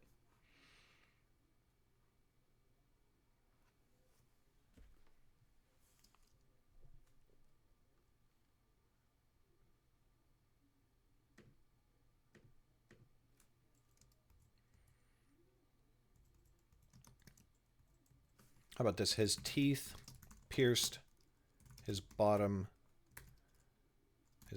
lip.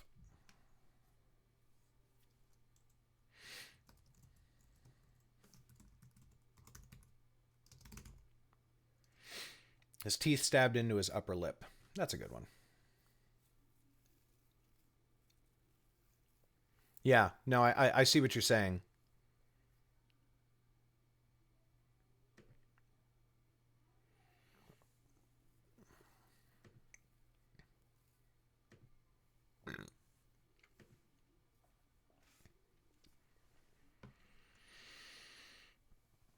Ugh. But Eben knew he could go much, much higher if Cyrus wished it. "You lie," he hissed. "You were in league with them. You were sent here to spy on me." "I was not," Eben said, sobbing now. "I do not know why I was sent here. Halab said nothing to me of you. I swear it. She only asked after my studies." "Tell me the truth, or I will throw you over the wall and let you splatter to soup on the pavement beyond," said Cyrus. "This is your last chance. Tell me what you and Halab spoke of." "I swear it. I swear to you," cried Eben. His guts churned in shame, but he could not stop himself from crying as he had not since he was a little boy, since word had come back that his brother Momen had been killed in some far-off land, far from home, far from family. Now Eben knew he faced the same fate. For a moment Cyrus studied him, face twisted in fury. Then he relaxed. He lowered his hands from where they had been twisted to claws before him, and the glow died from his eyes. Eben crashed to the grass again and lay there shaking. "A pathetic boy you prove indeed," snarled Cyrus. "No subterfuge can be that complete. I wager if I stepped closer I would smell that you have soiled yourself." Eben gave no answer, but only pressed his face deeper into the grass, groveling. He waited for Cyrus to speak on, but no words came. After a time he looked up. The dean had gone, vanishing into the darkness that even now deepened in the garden. Letting his face fall again, Eben wept until his tears had soaked the ground, mingling with the blood that still flowed freely from his mouth. Twisted? Ah, thank you. So much twisting.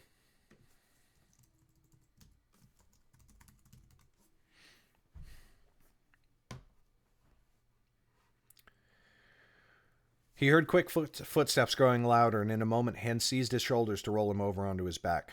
"No, no, please. I swear I know nothing." "Shush," said Theron, for Theron it was. She dragged him up to sit and then pulled him closer. There she held him, his face pressed into her shoulder, uncaring of the blood and the tears that soaked into her robe.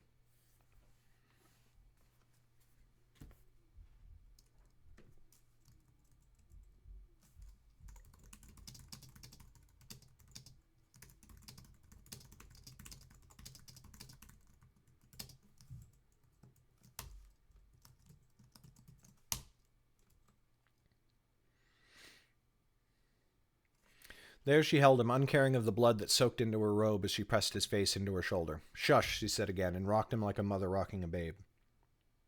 Eben clutched her like a solid wall in an earthquake, and his weeping redoubled.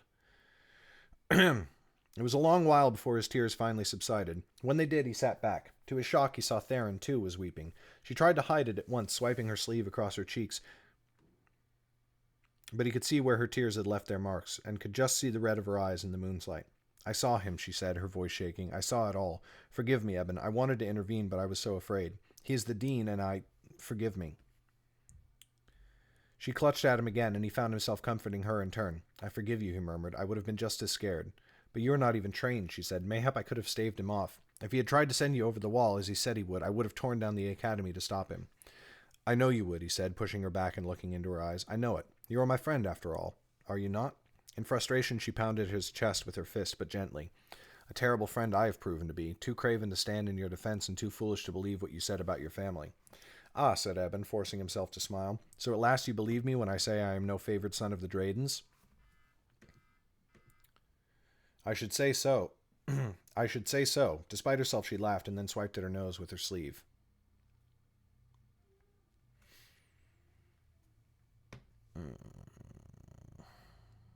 But then her tears welled anew, and she looked away from him as though she could not meet his eyes.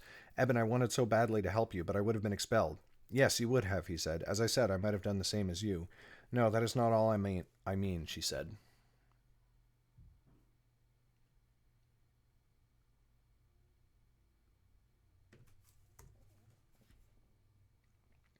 All right, I'm going to take my break.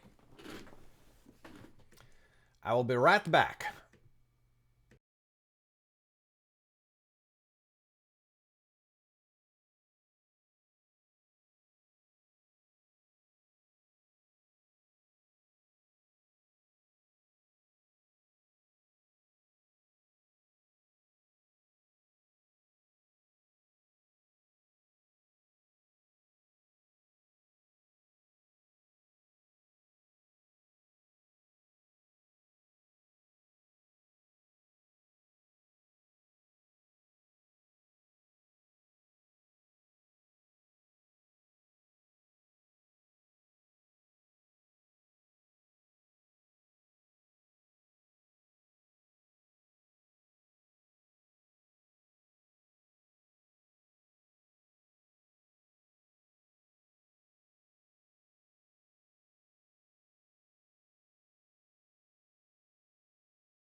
Oh, that sucks, Alex.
No, that is not all I meant, she said.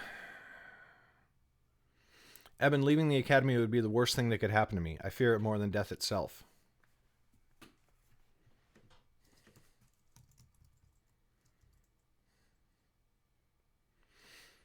Eben frowned. Why? She stood rather than answering and then helped Eben to his own feet. With his arm over her shoulder, she led him to the bench nearby and together they sat. Still, she said nothing, not for a time at least. Her hands were pressed together before her eyes and she slid them against each other slowly. Her gaze was somewhere far away as Eben's had been before the attack. When I discovered my gift, she finally said, I was living on the streets of a city called Cabris. It is in Selvin, is it not?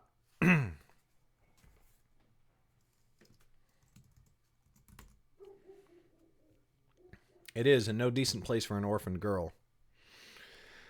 I fled the orphanage when I was young, for the matron there was cruel to us, but on the streets I found someone far worse, a weremage who killed any homeless girls who came into her clutches. I avoided her as long as I could, hoping to one day find passage from the city and escape her grasp at last. That is when I learned of my gift, and before long, word of it reached my patron. She is a woman named Imara of the family Karen.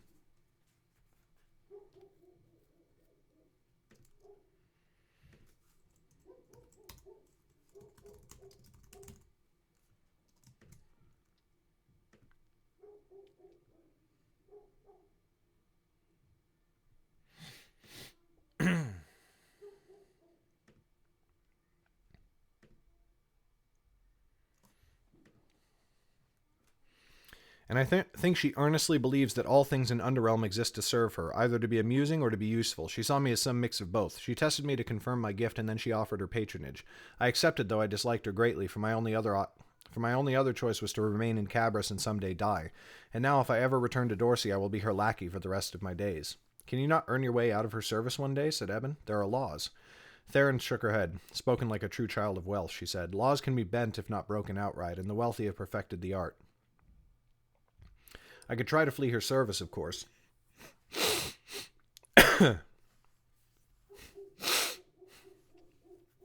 But if Imara is spoiled in vain, she is also spiteful and full of wrath for those who wrong her, whether she imagines it or not. And so I remain here. It is a terrible excuse, yet I only wanted you to know why I did not try to stop the Dean. He would send me home to her.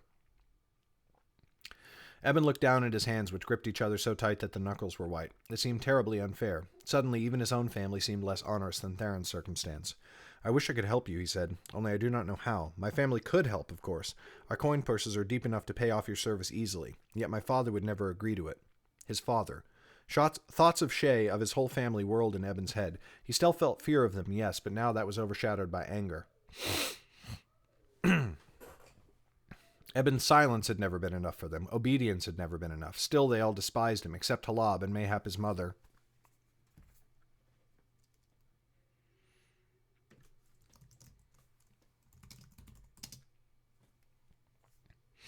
He had followed their unfair, uncompromising rules all his life, or tried to, and despite it, Cyrus had very nearly killed him.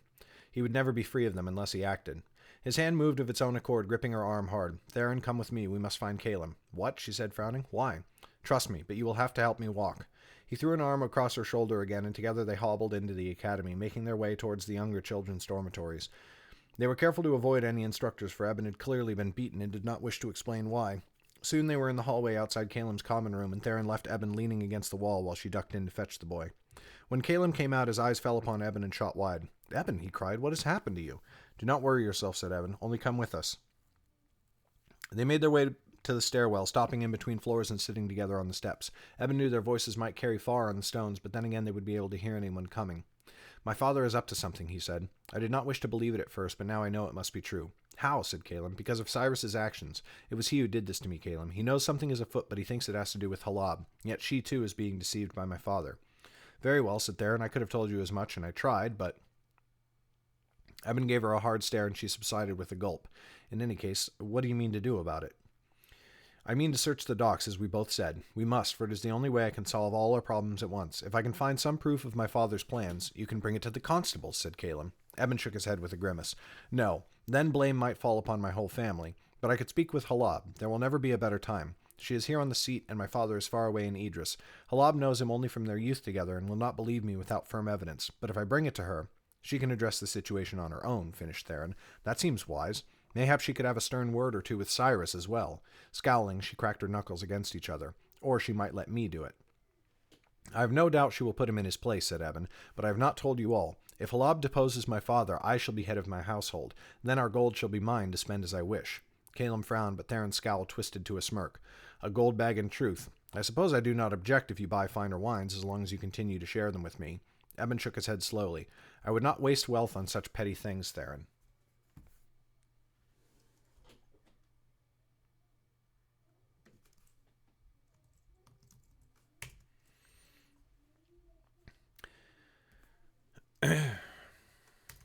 In fact, I would give my seat up to my sister once she is old enough.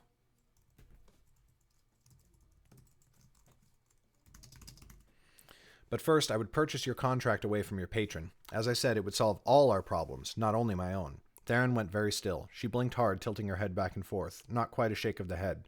You need not. That is not... Come now, said Eben, spreading his hands. What use is gold without a proper reason to spend it?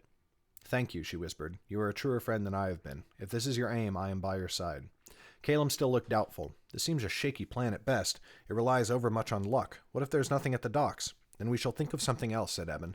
But we must do something. It was easy to be complacent before, but Cyrus has shown us we must act. If he, the dean, is so frightened, then something dark indeed is about to take place. You are a royal son, Caleb. Will you not act for the good of the 9 kingdoms? The boy stared at his feet. I think you overestimate the situation, he muttered. But mayhap not, said Eben. Please, we cannot do it without your mists. Very well, said Caleb. I will help. Good. We should all rest well before we make our move tomorrow night. Chapter 26.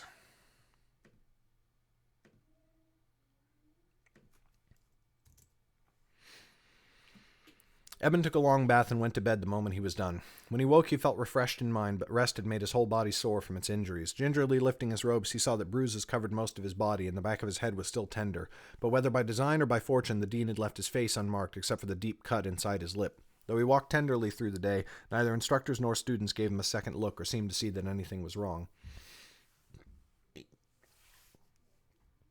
At the midday meal, he ate with Theron and Caleb. They spoke only a few muted words as they ate and made no mention of the evening's plan.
Hey, Bodegazilla.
Oh, going all right. Making our way downtown, walking fast. Faces pass, and I'm homebound. Do-do-do-do-do-do. At the midday meal he ate with Theron and Caleb, they spoke only a few muted words as they ate and made no mention of the evening's plan. Eben thought his friends must be anxious. He himself was more than a little afraid, but he also felt a curious resolution. For once in his life he felt as if he were taking a stand against his father. That more than made up for his bruises and aches. They made for the city streets as soon as the afternoon studies had ended and had a moderate supper at Levin's Tavern. The plan was to stay out past curfew rather than waiting before nightfall before sneaking out. Theron would have to help them scale the wall when they returned, but Eben was happy to avoid doing so on their way out, for he still did not enjoy being flung through the air. As daylight began to fade from the sky, Theron led them east at a rapid pace. They had to cross most of the island, so they wasted little time talking. By the time they reached the eastern wall, it was nearly time for the gate to be shut for the night. Though the guards would have let them pass through to the docks, Theron had warned them against such a course. The guards would surely have taken note of 3 academy students passing just before nightfall, and word might have made its way back to the citadel.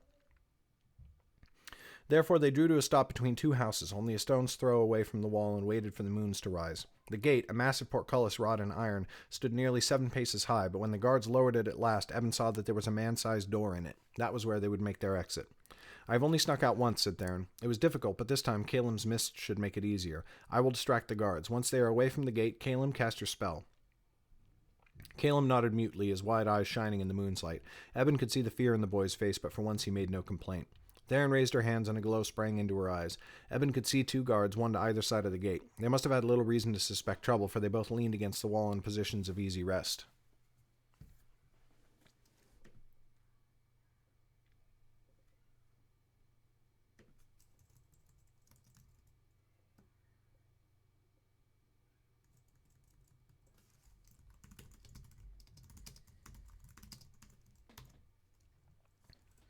Eben did not see Theron move, but suddenly both guards pitched forwards as if pushed. They caught their feet and put hands to swords as they peered into the darkness. "What was that?" said one. "I do not know," said the other. She squinted into the darkness. "Who is there?"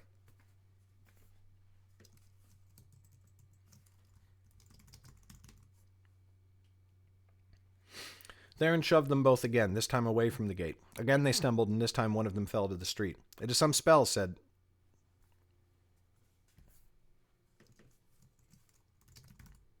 It is some spell, he said. The air rang as he drew his steel. Once more, and then it is your turn, Caleb. Then it is your turn, Caleb, murmured Theron. Her hands twisted, and the guard stepped still farther from the portcullis. Mist sprang to life and flooded the street, thick and soupy. Theron gripped Eben's arm and pulled him forwards, and he in turn dragged Caleb. The guards both shouted in the fog, but their voices were several paces away. Together the three friends reached the wall and edged along it until they found the portcullis. The door had no lock, only a heavy latch that kept anyone outside from opening it. Eben lifted the latch as quiet as he could and rushed through the door. Theron and Caleb were only a half step behind him, and Theron closed the door behind them.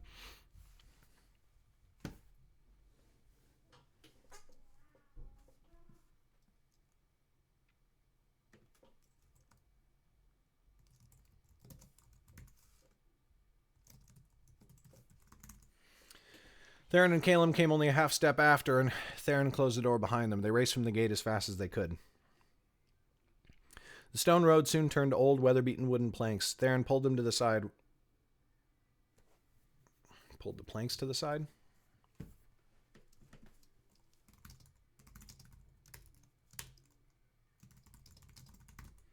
Theron pulled Eben and Caleb to the side, where great stacks of crates and barrels stood in rows. Once they had vanished among the cargo, Caleb let his mists fall away. They had reached the docks. A fine job, said Eben. All right, later, Alex. It will be harder to get in, but not by much, said Theron. I can lift the latch from outside. Excellent, said Eben. Let us be quick, then.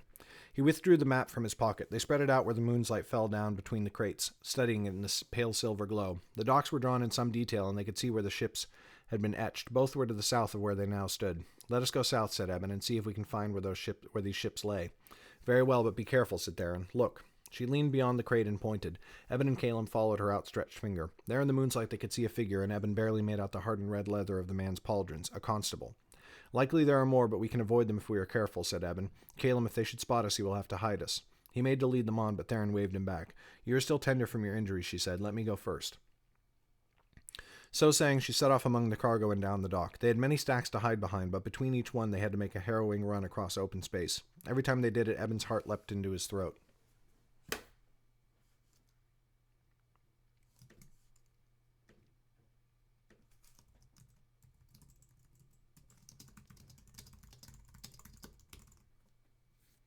Every time they did it, Eben was sure they would be caught. But Theron always timed their runs well, so that no constable was nearby. Before another hour had passed, they had moved far down the docks until they reached the first spot marked on the map. Here we are, said Eben. Now let us see what may be seen.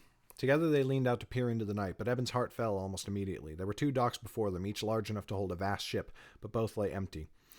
What does that mean, said Caleb. The ships are clearly drawn right there. I do not know, said Eben. What of the other ship on the map, said Caleb. Will that dock be empty too?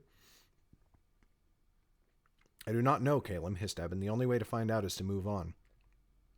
He caught Theron's eye in the moonlight. She was looking at him doubtfully, brow furrowed in worry. There will be something, he reassured her. There must be. But what if it already happened, she said. Whatever was plotted, we may have missed it.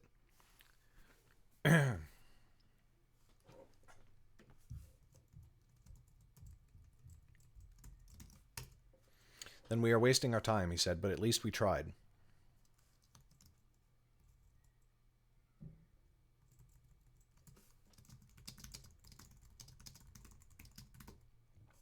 She sighed and led them off down the docks once more. Almost before they had reached the second marking on the map, Eben knew they had failed.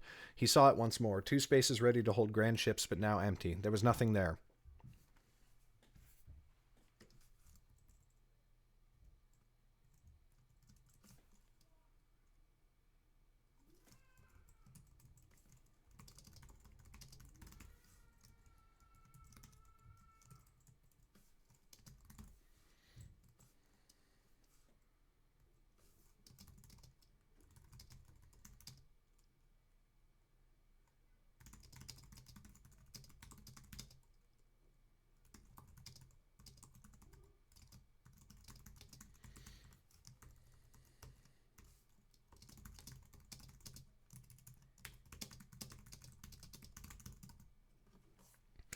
Before they had even reached the second marking on the map, Eben had a sinking feeling. No ships loomed out of the darkness above the stacks of cargo. When they arrived, it was the same as before. 2 spaces ready to hold grand ships, but now empty. There was nothing there. Their venture had failed.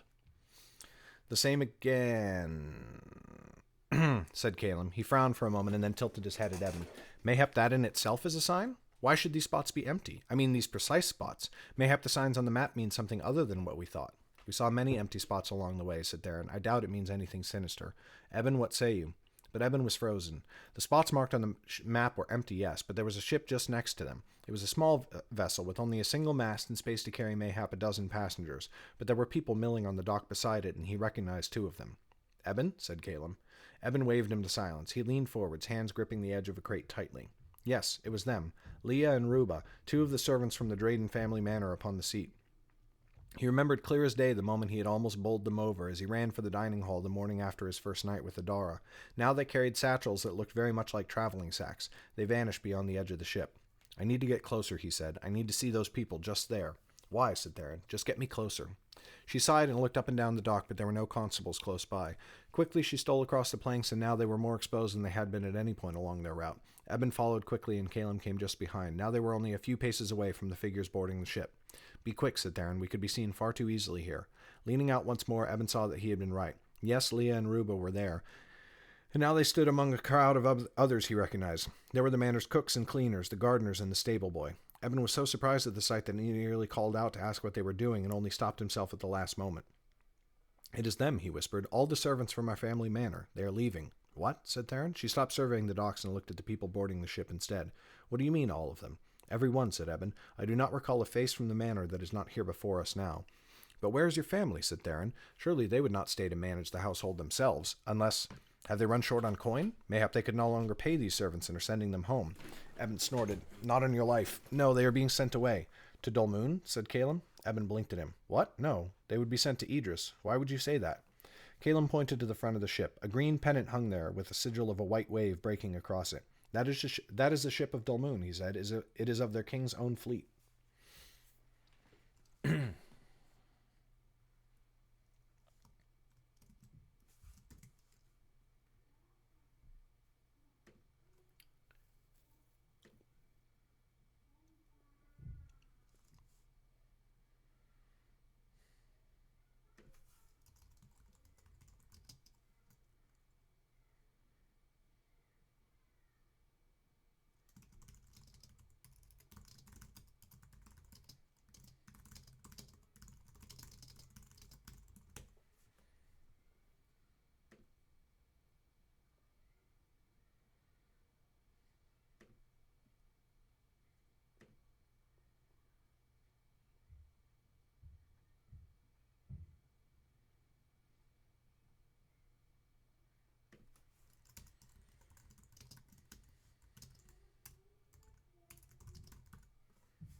Caleb pointed to the front of the ship. A green pennant hung there with the sigil of a white wave breaking across it. That is the ship of Dulmoon, he said. It is of their king's own fleet. Mayhap they hired it, said Eben. They could not, said Caleb. The king's ships never work for hire. They sail only at his personal... You there! The shout made them jump. They whirled to see a woman in red leather armor standing only a few paces away, hand on her sword hilt. What are you 3 doing? Eben glanced over his shoulder. The manor servants had heard the constable and were looking in his direction. If even one of them recognized Eben, he and his friends were doomed. Run, he whispered, and shoved the others forwards. They tried to dodge past the constable and run back the way they had come, but the woman was too quick and moved to block their path. They turned and ran the other direction. "There are other piers running back to the shore," cried Theron. "Make for one." But looking ahead of them, Eben saw they were too late. Another constable had heard the commotion and was coming for them now. His sword lay bare in his hand, its steel glinting in the moonlight. "The cargo," said Caleb. He ran for the stacks of crates. Eben and Theron followed a step behind. The constable shouted as they gave chase, but as Caleb wove through the stacks of crates...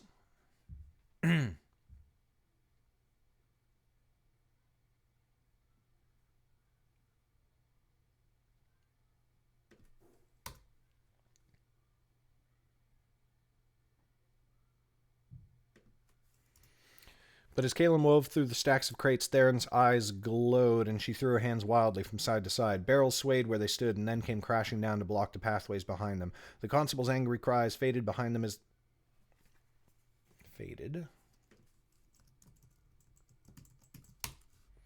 as they reached the western edge of the docks, but there were still 10 paces of black water between them and the shore. "Theron, can you carry us across? Are you mad? I can hardly lift you to the top of a wall." I may have something," said Caleb, though his voice shook. "Theron, could you lower me to the water?" "No time," said Eben. He threw himself to the edge of the dock, grunting at the flare of pain from his bruises.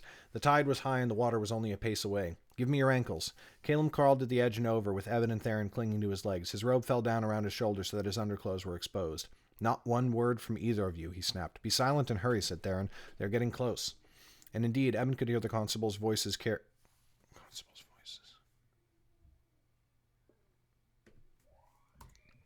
carrying above the crates and barrels, moving around the stacks of cargo towards them.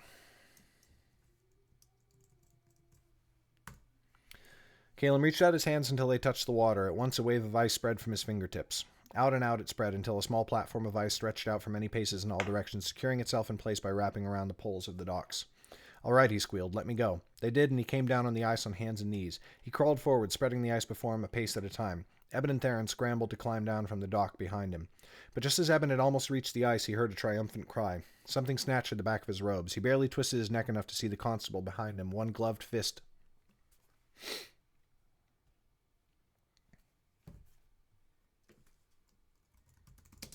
holding Eben's robes. Her sword was held high, ready to strike. "Let him go," cried Theron. Her eyes glowed and her hand cut through the air. The woman's head snapped back and her grip fell away. Eben crashed onto the ice. He crawled as quick as he could, just behind Theron. "Thank you," he told Theron, voice shaking. "Better than my showing against the Dean," she said with a faint smile. They were halfway to the shore now. Again Eben heard a cry behind him, but this time much farther away. He glanced back. The constable Theron had struck still lay senseless on the dock.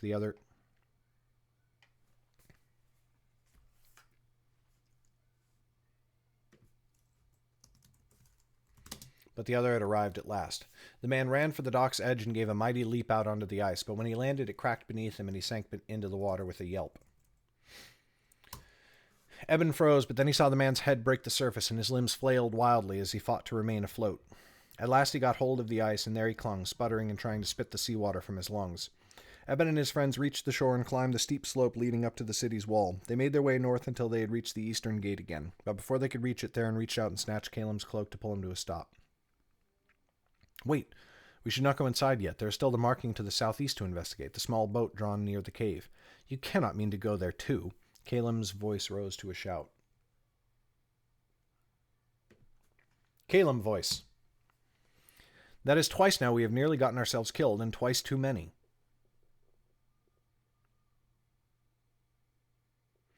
"I will not do it again. But we did not get ourselves killed," said Theron, "and now they will be searching the docks for us while we will be on the seat's southern edge. We will be safer than ever before." "Nothing about this is safe," said Caleb, stamping his foot. "If you wish to go running about on more misadventures, then please yourselves. I mean to return to the academy now, without any delay. And if you will not come with me to sneak in, then I will march straight back to the gate and knock upon it, and I will not care if they punish me." Theron's eyes flashed, but Eben put a hand on her arm. "Leave it, Theron. I do not think I could last much longer in any case." The crawl across the ice had made his aches and pains worse, and he now found it difficult even to walk. "We can always return another night when we have rested." "Yes, and when Caleb has had time to find his courage again," muttered Theron.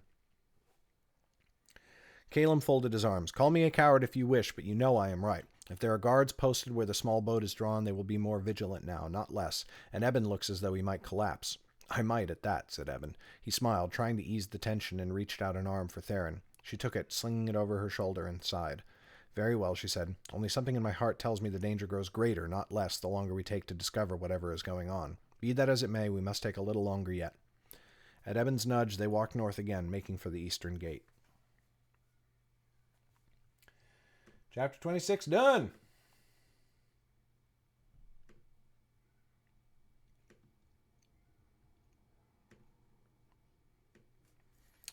It's chapter 27 time, chapter 27 time, chapter 27 time, chapter 27 time. Where you at? Where we at? Where we at? By the time Eben ate midday meal with his friends, he had...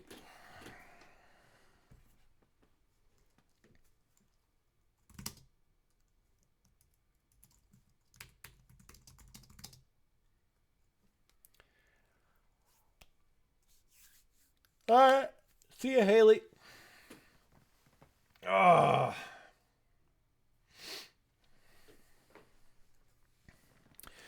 By the time Eben sat for the midday meal with his friends, he had come to deeply regret their excursion. Now his bruises felt crippling and his limbs hesitated before obeying his will. He sat hunched over his food, barely able to eat, while Theron...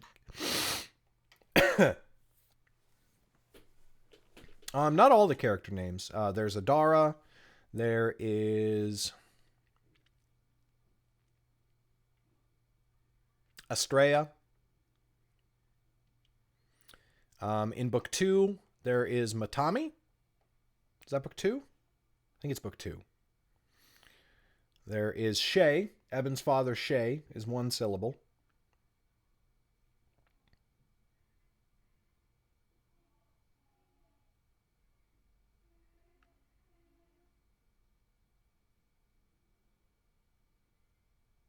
Of course, from Nightblade, there's Zane and Jem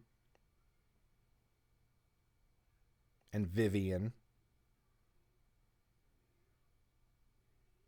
Lauren is 2. Mag. There's Mag.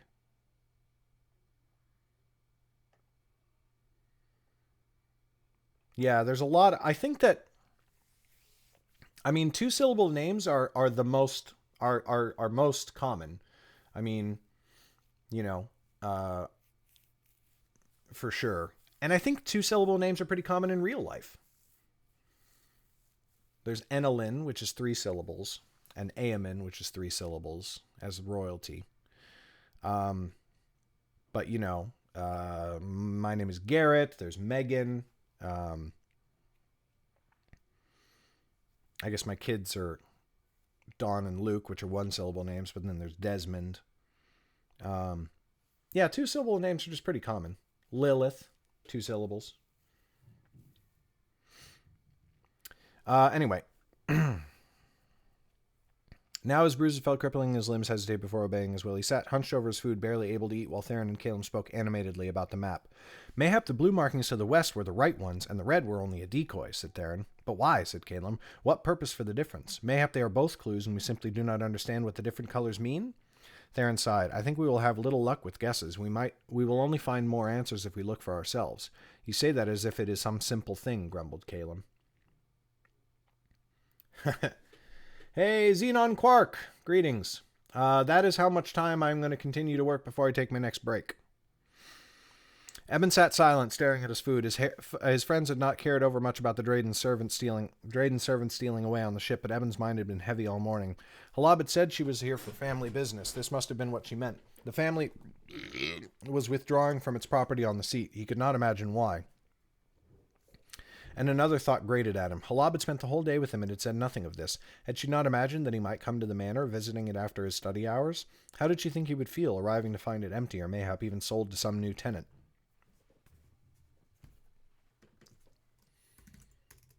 It felt as though his family had abandoned him in truth. That would not seem...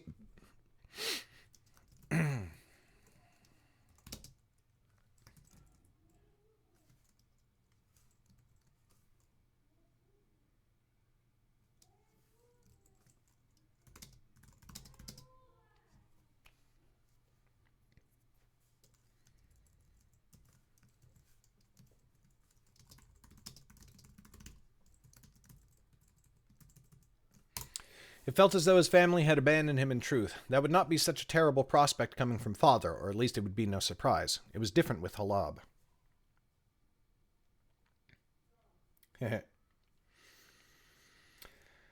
A black-robed figure stopped beside the table. Xenon, you've been here before, right? I've seen you in chat. I think it's been a while, but you've been here before, yeah? A black-robed figure stopped beside the table. Eben looked up to find Lilith looking down at him, smirking. Orin and Nella stood beside her, as always. Eben barely managed to restrain a groan. Well met, Jester, said Lilith. She looked to Caleb. And Jester's monkey. Eben noted that she utterly ignored Theron.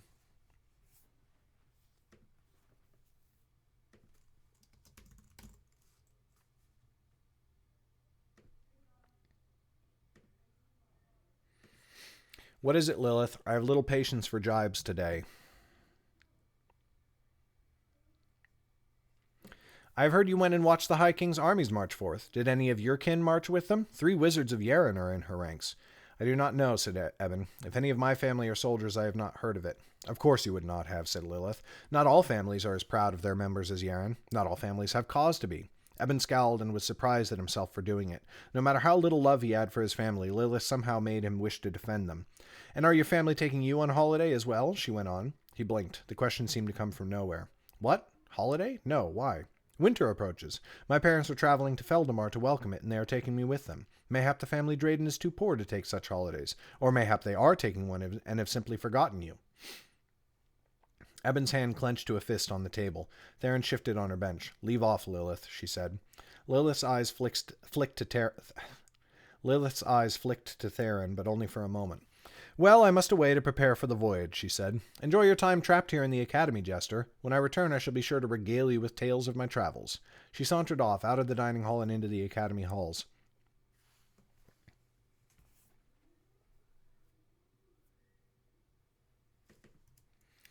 Orin went with her, while Nella remained, finding a table in a corner by herself.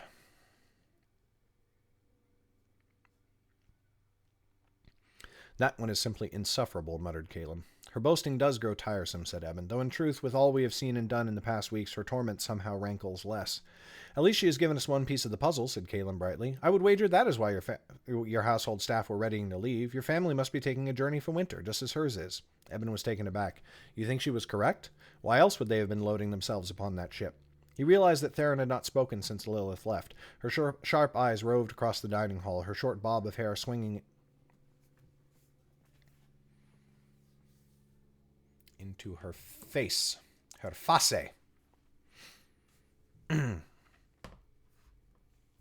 As she looked back and forth. Theron, said Eben, what is it? There are no Yarens in the dining hall. There were 2 missing from my class this morning, which I thought was curious. She stopped looking about and leaned forwards. Are there other Draydens enrolled in the academy just now? Are they still in their classes? Eben shrugged. Not so far as I know. It is only me and the dean. Her eyes grew dark and she looked away. Eben knew she was thinking as he was of Cyrus's attack in the training grounds. They ate the rest of their lunch in silence. Before sunrise the next morning, a hand slapped over Eben's mouth, jarring him awake.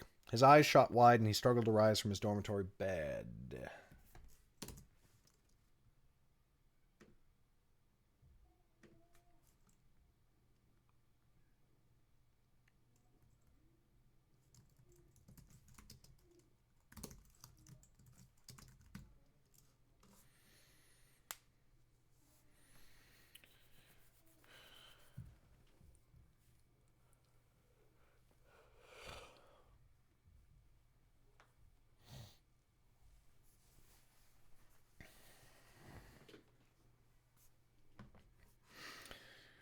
The bear's gray glow drifted through the window, casting his assailant as a shadowy figure. Powerful arms dragged him from his bed, still wrapped in a blanket, and pulled him through the door in the back of the dormitory. His screams were muffled under the clutching hand, and no one heard him. He tried to fight, but his injuries kept his movements weak. The hand pinched his nose and mouth until he could hardly breathe.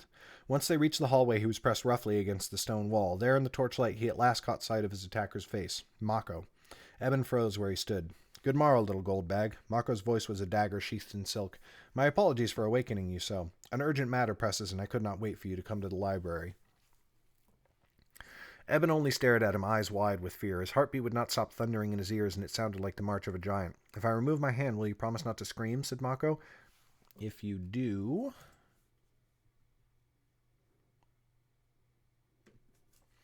"I cannot bring you the message I came to deliver, and that would be very bad for both of us." Slowly, Eben nodded. Mako peered into his eyes for a moment. He must have seen what he wanted, for at last he removed his hand. "What do you want?" said Eben. Fear and the last groggy remnants of sleep made his voice hoarse and raw.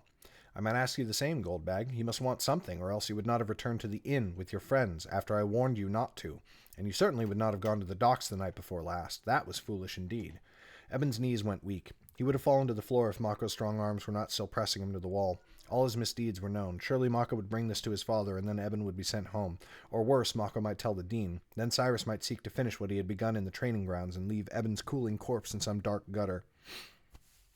Mako chuckled. It grated from his throat like a panther's growl. "Do not look so frightened. Whether you choose to believe it or not, I am actually somewhat fond of you. I warn you that I know these things, not because I mean to tell our family, but to..."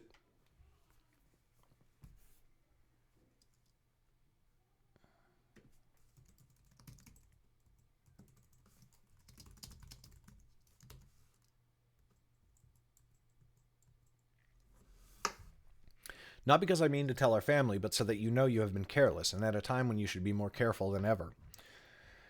"You speak in riddles," said Eben, trying to sound brave. "Say what you have come to say, and then leave me be." Spoken like a true little lord. "As indeed I hope you shall be one day. But that will never happen unless you heed these words. Leave the academy and the High King's seat at once."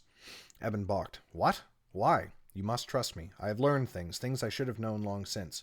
Waste no time. Bring your friends with you if you must, but make for the nearest boat you can find, or crawl upon the ice like you did at the docks. Or leave this island behind you, or face your death."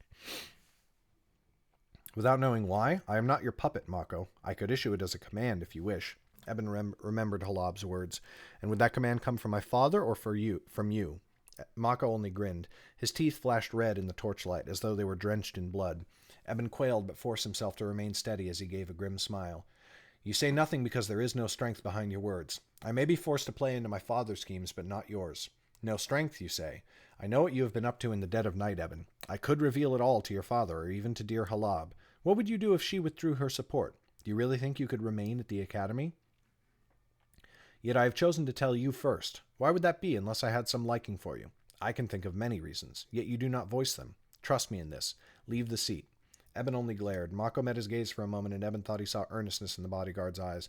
But then the man's lips twisted in a familiar smirk.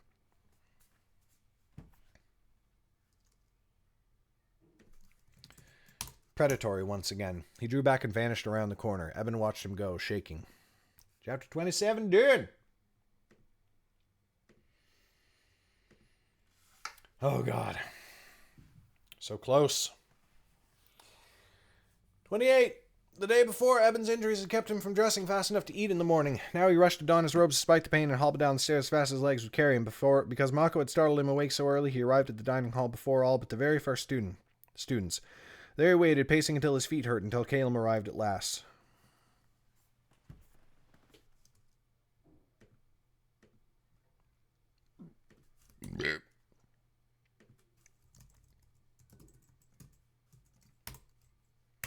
There he waited, pacing until Caleb arrived at last. "Caleb," he said, gripping the boy by his robes, "we must find Theron. Something is happening." "What do you mean?" said Caleb, eyes wide. "I do not know exactly, but we must find her. We should wait outside her dormitory." Eben nodded, and they set off through the academy. His pain spiked with every step, but Eben forced himself to move on. They climbed the stairs to Theron's room and waited outside her door. Students emerged and gave them curious looks before brushing past. Finally, Theron appeared, still rubbing sleep from her eyes. "Theron, come quickly," said Eben. "I must tell you and Caleb something." Her brow furrowed. Eben took her sleeve and dragged her down the hallway until they found a secluded corner where they would not be disturbed. "An agent of my family came to me this morning. He wanted me to leave the seat at once." "What? Why?" said Caleb. He would not say, but he said it was a warning. Theron's face went elf-white. "I do not understand," said Caleb. "Does some danger await you within the halls? Mayhap he knows of some plot by the dean to attack again." "He said I could bring you with me if I wished," said Eben. "Why would he say that unless—" "I know why," said Theron. "The seat is going to be attacked." Eben and Caleb stared at her. The hallway fell to silence. "What?" said Eben at last. "Think, Eben. Lilith and the other Yarans have fled. I spent the rest of yesterday searching around. Many children of other wealthy families have fled as well.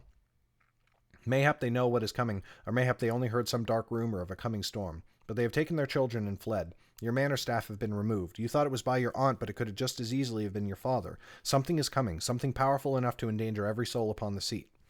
Eben shook his head quickly.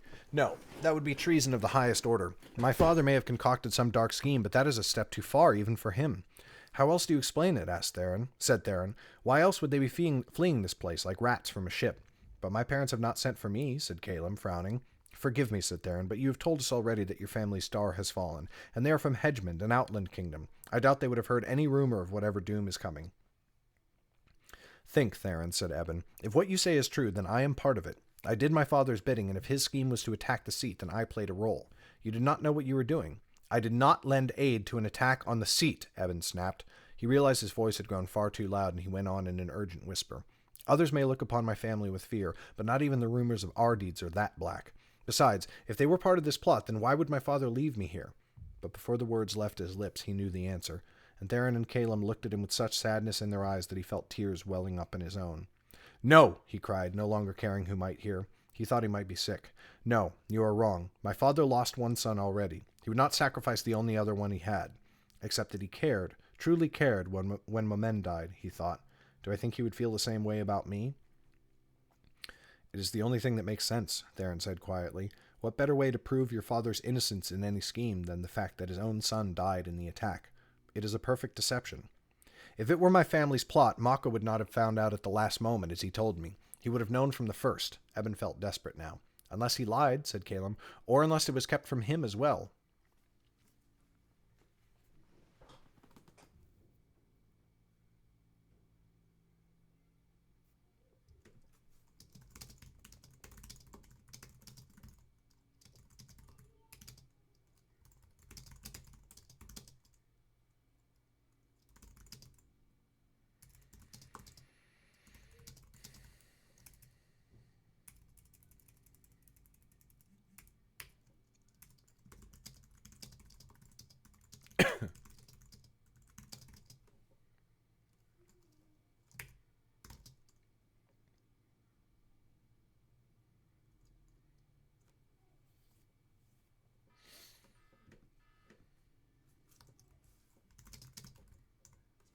Or unless it was kept from him as well.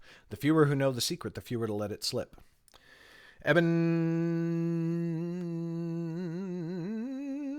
turned and leaned his head against the stone wall. The earliest chills of winter had seeped into it, and it calmed him like a piece of ice held to a fevered forehead.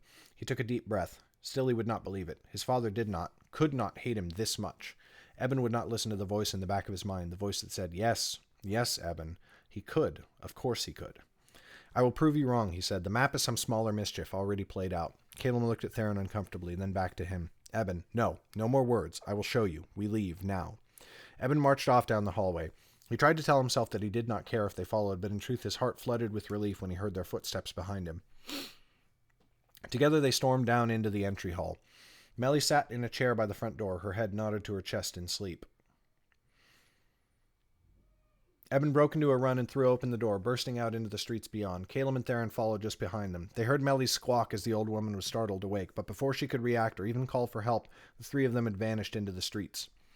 Well, now we have earned ourselves trouble indeed, groused Caleb. I do not care, said Eben. This ends now. I am tired of skulking about in search of answers.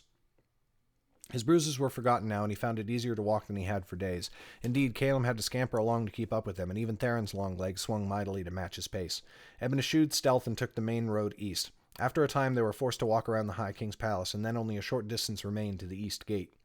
Eben had a moment's trepidation as he approached it, but the gate stood open, and travelers came in and out of it at their will, for it was not heavily guarded during the day. Still, he threw up his hood, and Theron and Caleb followed suit as they emerged into the open air beyond. A wave of sea breeze struck them, salty and sweet and carrying the cries of gulls. A morning fog lay upon the great bay, a fog thick and tall enough to hide all sight of the horizon. But it ended half a league from the dock's edge. An itch sprang to life on the back of Eben's neck, but he dismissed it as impatience. We will search the southeastern marking on the map first, said Eben, to see if the boat and cave mean anything. If I am right, I wager we will find an empty cave, its boat long gone, just as the ships on the dock were gone. But glancing back over his shoulder, he realized Caleb had stopped short. The boy stood just outside the gate and off to the side, his eyes fixed on the great bay. As Eben looked closer, he noticed Caleb's hands were shaking. Theron, too, had seen him freeze. Caleb, she said, what is it? The fog, said Kalen. His voice quaked. Eben, can you not feel it? Eben glanced at the fog, confused. I see nothing. Do not look, said Caleb. Feel. Eben closed his eyes and focused.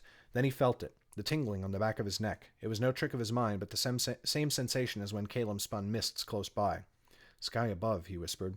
What? Snapped Theron. What is it? That is no morning mist, said Caleb. It is the work of alchemists, a host of them.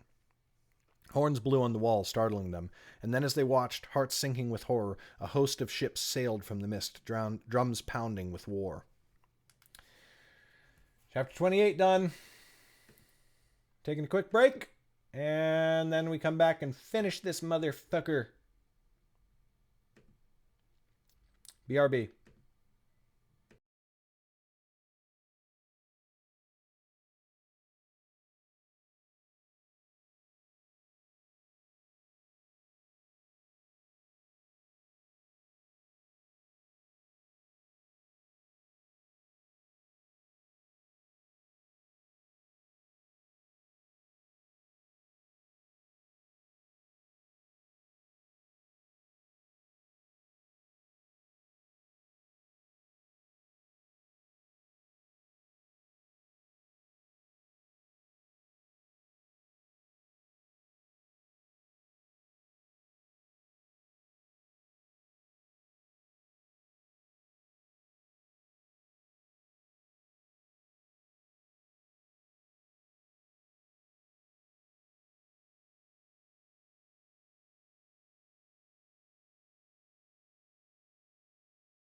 Hey, we're back. Hey, Infinity Gamers YT. Welcome to the stream. Have a free book. uh,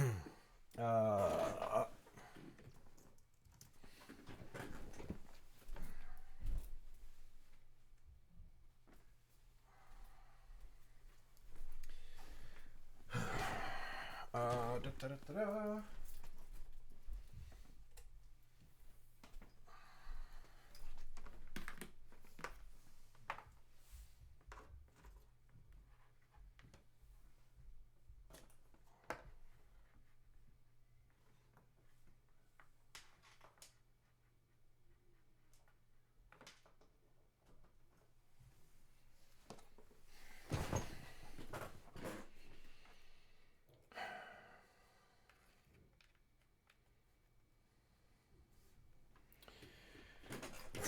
Chapter 29. Eben was frozen. The sight of the fleet sapped his courage. Whoops.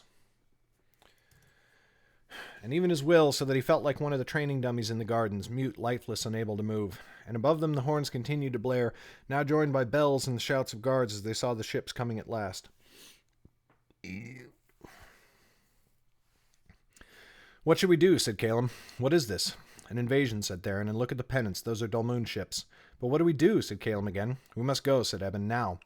His shout finally put life back in their limbs, and they burst into a run. But Eben and Theron went in opposite directions and crashed into each other. Where are you going? Said Eben. Where are you going? Said Theron. That map showed a boat on the southeastern end of the island. It must be for escape. We can use it. She is right, said Calum, if it is still there, which it may not be. But what other choice do we have? But Eben placed a hand on each of their shoulders to still them. His hand shook, but he forced himself to stand as strong as he could. I cannot come with you. What? Said Theron. Why not? Eben thought of the academy, of its thick granite walls and the 3 floors of its library. He saw Gia and even cowardly Credel, and he thought of Estrella's tiny face, her wild hair that stood out around her head like some hat from one of the outland kingdoms. The academy. If indeed my family had some part in this, then I had a hand in it as well. I must go and try to save whoever I can. But they are on the west end of the island. They will have plenty of time to escape, for they can run to the western... Calum's voice trailed off, and his wide eyes grew even wider. Oh no. Another attack, said Theron, coming to the same thought from the west. Coming from Selvin, said Eben, nodding. Terror made his voice shake, and tears leaked from his eyes. The attack will come from both east and west. The academy will try to get the students out, and they will march straight into the enemy's waiting blades. Theron stamped her foot and looked away. You are right. Darkness take us. I will come with you, said Calum, squaring his shoulders and trying to stand taller. The 2 of you could make for the boat, said Eben. I only go to deliver a message. 1 can do that as easily as 3, and this attack is my fault, not yours. I went with you to the Shining Door, said Theron. And I would not go off on my own, letting you walk into peril, said Calum. Almost done, Rhea.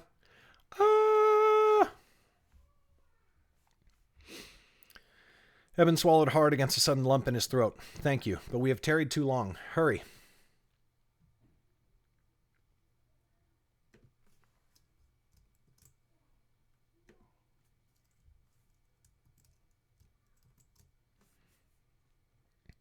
They ran for the gate. Even as they passed through it, it had begun to lower. Just before it closed, Eben took one last look behind him. Through the portcullis, he saw that the ships were drawing close. Upon their decks were arranged row after row of warriors, all wearing the green and white of Dolmoon. Then the iron gates outside swung shut, blocking the portcullis and the ships both.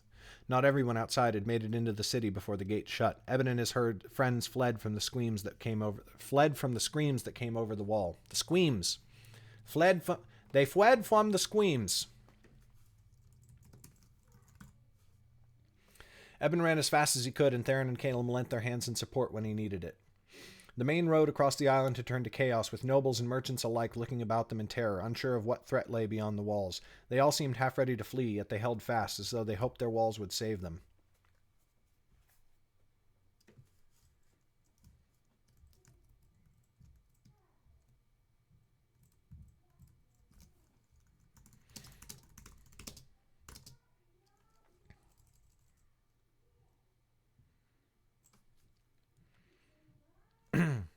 Dolmoon attacks, cried Eben. Defend the walls or flee to your homes. The seat is under attack. The others took up the cry, and it spread through the streets. Almost immediately he regretted opening his mouth, for the already thick crowd became a congealed mass of bodies, heaving back and forth as everyone tried to go in all directions at once. "Come, this way," cried Theron, and she led them off the street into the alleys. There they found the way was clearer, and soon they were making good time. Before long they passed the High King's Palace on the right, and before much longer the Academy loomed tall and dark before them. They turned towards the main road again, where lay the front door. Just before they reached it they heard a great thoom from the west. The sound and force of it stopped them in their tracks. Eben tried to see the source through the crowd, but the bodies pressed too thick. "Up," said Theron. A wagon full of hay sat nearby, and together they climbed atop it.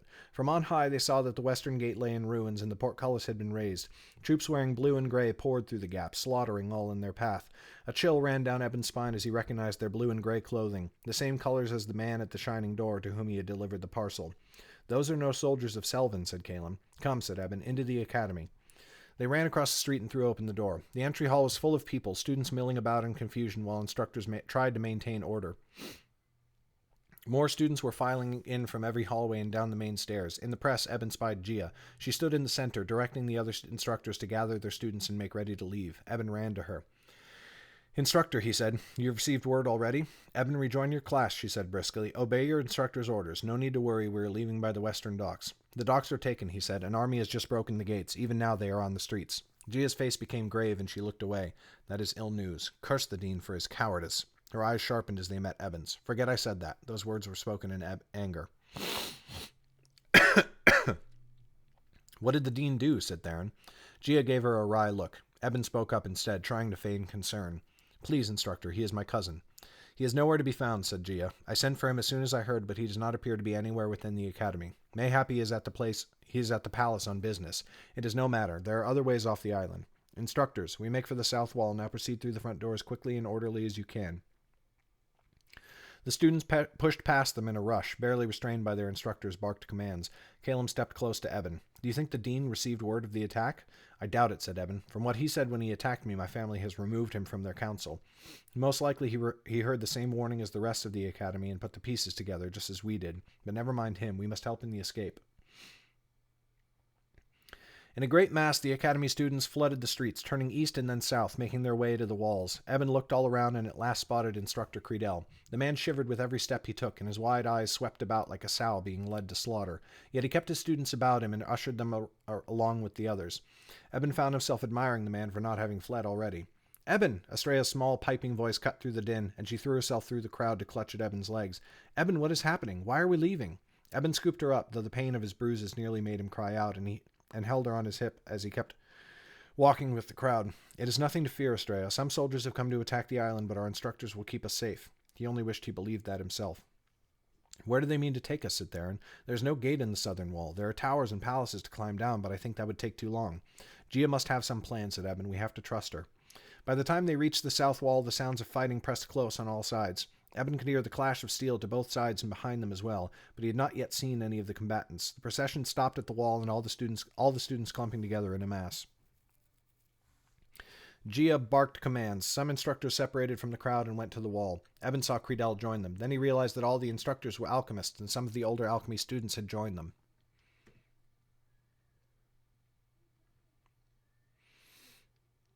"They mean to," Caleb began. "I see it," said Eben. "You should help them." Caleb looked uncertain for a moment, but Eben gave him an encouraging nod. The boy scampered away to join the others at the wall. As one, the alchemists stepped forward and placed their hands to the stone. Their eyes glowed, and the light of it joined together until it seemed 100 torches shone upon the wall. Slowly at first, and then faster and faster, the stone beneath their hands began to shift. It spread out and away, above the alchemists and to either side. In a few moments it was done, and a wide door had appeared in the wall, as neat and as smooth as if it had been carved there in the first place. The alchemists stepped back, the glow fading from their eyes. "Instructors," said Gia briskly, "bring your students through the wall and then lead them west. We make for the docks to capture a ship and bring us across the water."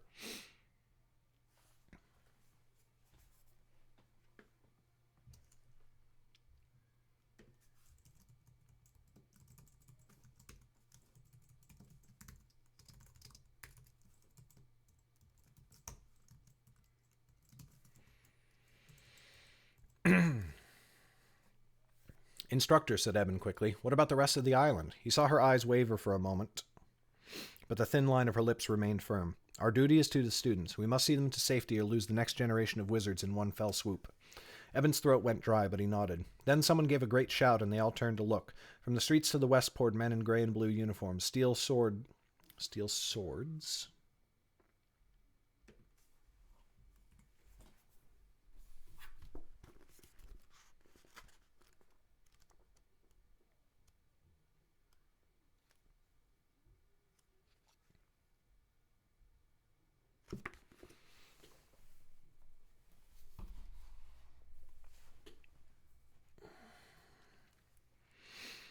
bared and glinting in the sunlight. With a battle cry, they fell upon the students as they tried to flee through the wall.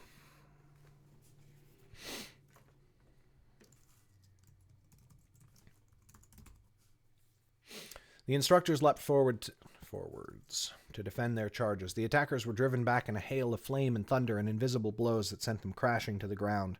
But they were many, and they pressed forward with fervor until soon they had almost reached the mass of black robes. Then Eben saw weremages in battle for the first time. Gia's skin rippled as muscles formed beneath it and hair sprouted all over her body. Her gray robes melted into her skin. In a moment a bear stood where Gia had been, but a bear larger and more fierce than Eben had ever seen, almost twice as tall as he was, and its claws were long and glinted like steel. With a heart-stopping roar, she launched herself into the fray.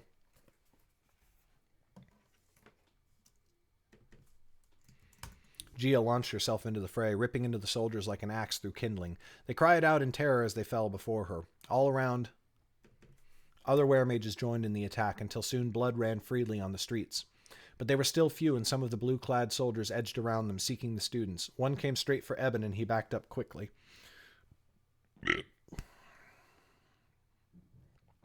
Theron stepped forwards, and an invisible blow hammered the woman into the ground. Her sword went skittering across the pavement, and Eben picked it up with shaking fingers. He had learned some sword fighting at home, but had never used such a heavy blade. Another soldier charged, heading straight for Credel's class. The children recoiled and screamed while Credel tried to place himself in front of them. Eben struck wildly, giving the soldier pause as he avoided the blow, but the man took only a moment to recover. He swung with practiced ease to bat Eben's blade out of the way. An overhead strike came quickly, too quickly for Eben to block it, but then Credel was there, his hand raised to catch the weapon. Eben cried out a warning, but the moment the blade touched Credel's fingers it turned to water and splashed harmlessly across them both. The soldier stood dumbfounded for a moment until Credel leapt forward and seized it forwards.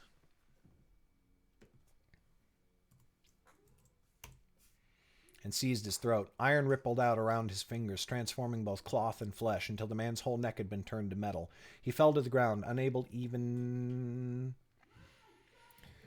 to gasp, eyes bulging from their sockets as he fought desperately for life. Credel stepped back, staring at his own hand in horror, shoulders shaking. "The children," said Eben. Credel did not hear him, so Eben shook his shoulder.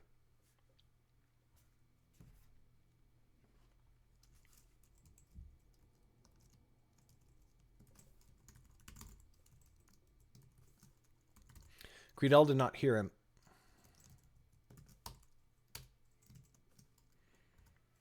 Credel did not hear. Eben shook him. "The children, get them through the wall."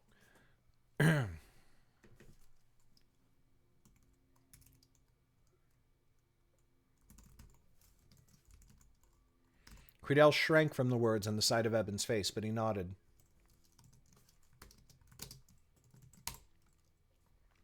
Credel shrank from the words and the sight of Eben's face, but at last he nodded. He turned and ushered the children onwards with quiet words. Eben turned back, seeking Theron and Caleb. Before he found them, he saw Nella. The girl stood near the edge of the crowd of students, her eyes flying wildly about in fear. A soldier in blue leapt forwards through a gap in the teachers, trying to attack the students. Nella screamed and tried to reach for her magic. Her eyes glowed and flames sprang from her fingers, but they guttered out almost at once as she lost her concentration. The soldier pressed forward, sword jabbing for her gut. Nella tried to step back, but tripped upon her own feet and fell. Eben sprang and swung. His sword struck the soldier on the breastplate, and the man stumbled back. Eben held the sword forwards like a spear, while with his other hand he reached down to drag Nella to her feet. But he had only a moment before the soldier recovered. Eben barely managed to parry a blow.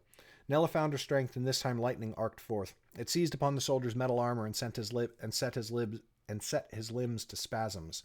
He collapsed in the street, shrieking, "Hey, Miak!" while Eben and Nella backed away and into the crowd.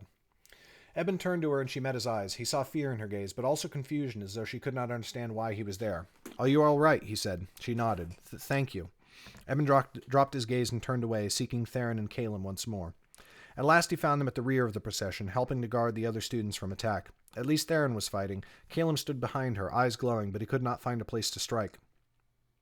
Eben knew the boy's magic was still young, far weaker than Credel's. He could not use it without placing himself in striking distance. Theron suffered no such restrictions. No soldier could come close. She battered them back with unseen force. The glow in her eyes was like an inferno, and her hands were twisted to claws as she lashed out again and again. But then the instructor beside her took an arrow to the throat and fell to the street. Theron's eyes returned to normal for just a moment as she looked down in horror. "I am here," said Eben, stepping in beside her to fill the gap. "Keep your eyes to the fore. He is beyond your help." Her eyes glowed as she touched her magic again, but her voice shook when she answered. What do you hope to do with that little pig sticker gold bag? Eben had to laugh. Not much, but mayhap I can take a blade instead of you. That's awesome, Miak.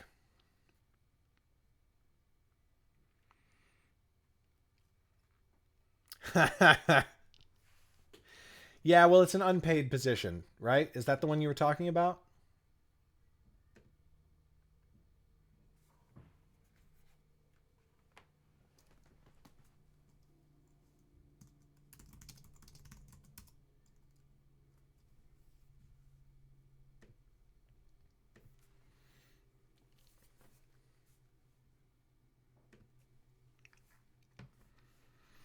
She struck at another soldier, knocking him away. Their foes were finally forced to retreat under the onslaught, ducking behind the edges of buildings and hiding their faces. Many of their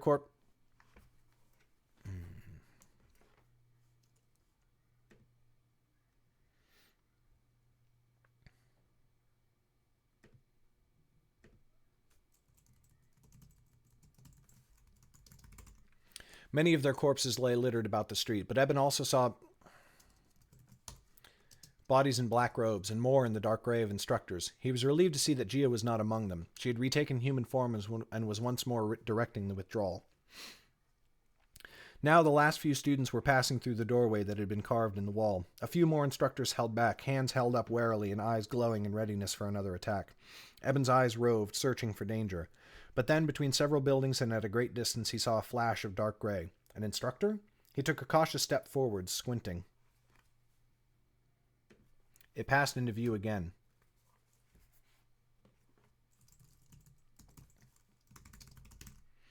Yes, an instructor. Not quite an instructor.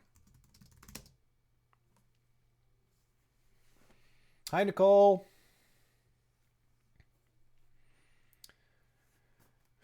Womp womp. I'm not hearing back. But good luck. Not quite an instructor. The dean. He was fleeing south and east, away from the fighting and away from the rest of the academy. But it was not the sight of Cyrus that stopped Eben's heart. It was the girl at his side, a girl in fine blue robes and soft shoes. A veil covered the bottom half of her face.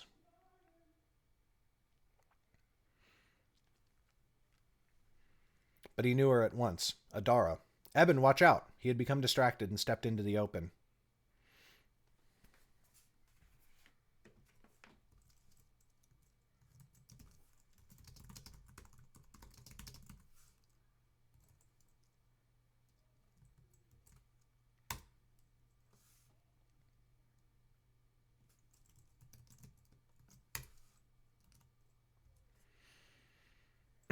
Hey, Oxytoxy.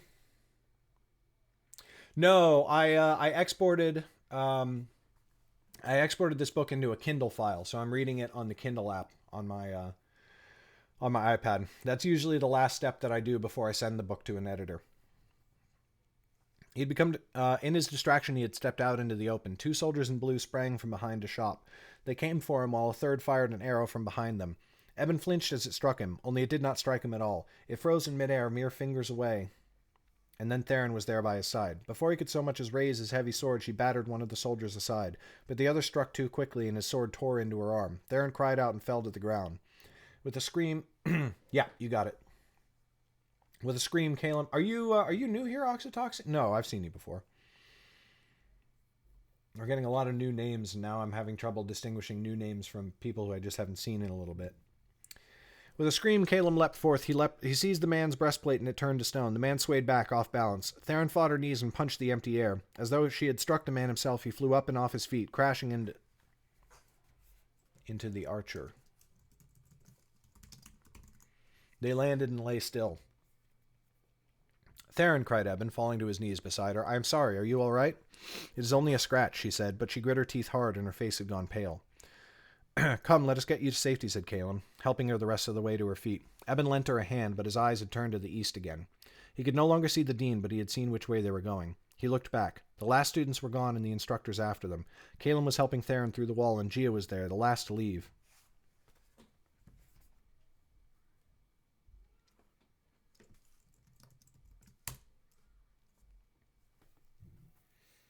Oh, wow. Yeah, it has been a long time. Haha.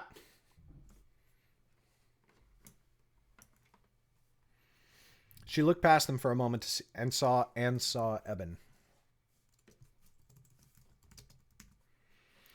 Their eyes met. Her brow furrowed, and she opened her mouth to call to him. Eben whirled and vanished into the streets, chasing after the dean. Done. Chapter. This is the last chapter. Oh my god. Oh my god. Well, and then the epilogue. It's been I've been doing it longer than a year, but yeah.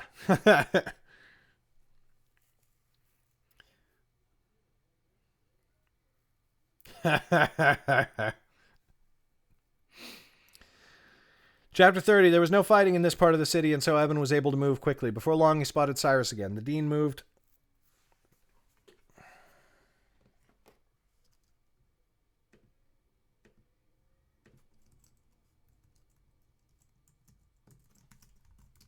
The dean walked fast, but was not quite running. Adara walked freely by his side. Every once in a while, Cyrus would take her arm, but to steady her, not to drag her along. Eben guessed that he had already threatened her to get her to come with him.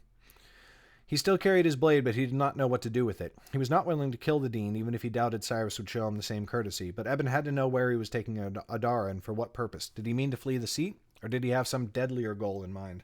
Eben only knew that he could not abandon Adara to Cyrus's company, for the dean had shown himself to be half a madman already.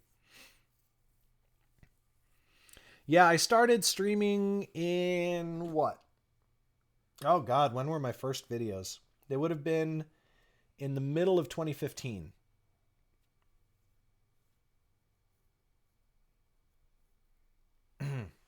Well, I would never read my first draft out loud. This is my fourth draft, I guess, depending on how you look at it.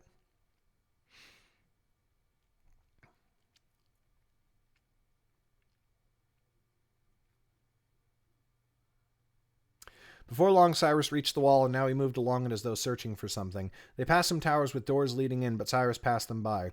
Eben doubted the dean would enjoy the idea of climbing down with a rope. He probably thinks it beneath him, Eben thought bitterly. At last, Cyrus reached a tower and went inside. Adara followed close behind. Eben thought it looked just like the other towers, and so for a moment he waited and watched.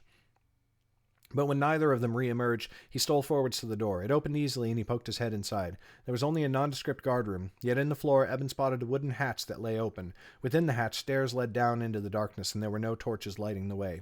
Eben gulped. But Cyrus and Adara must have gone into the hatch. There was nowhere else to go. He crept to the edge of the hole. He could see to the bottom of the stairs where a stone floor ran away beneath the ground, but nothing else. There was nothing for it.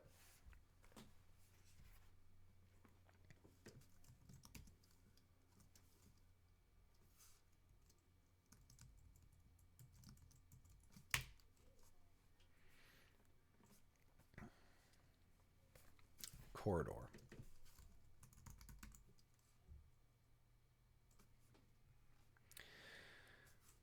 There was nothing for it. He took one step down and then another.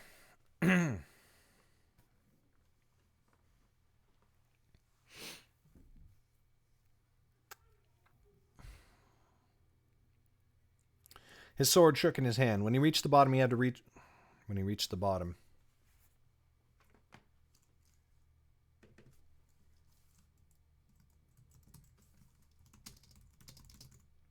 When he reached the bottom, he had to put a hand on the wall to guide himself, but fortunately the passage ran straight and true, and he was able to edge his way along without much trouble.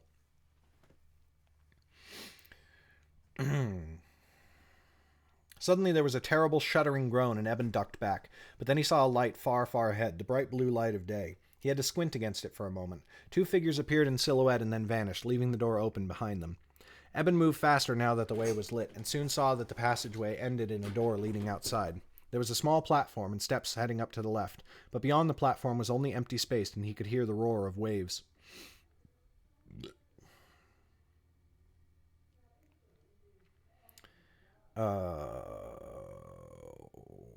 When he reached the end, he could see why. He had emerged into the cliffs on the south of the seat.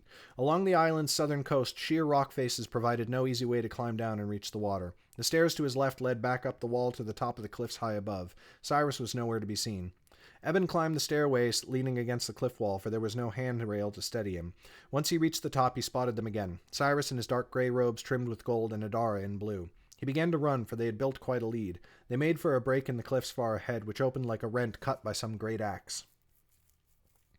He began to close the gap, but not quickly enough, for they reached the lip long before him. But just as they reached it, Adara happened to glance back over her shoulder. She froze in shock, her mouth falling open in a perfect circle. "Eben!" she cried.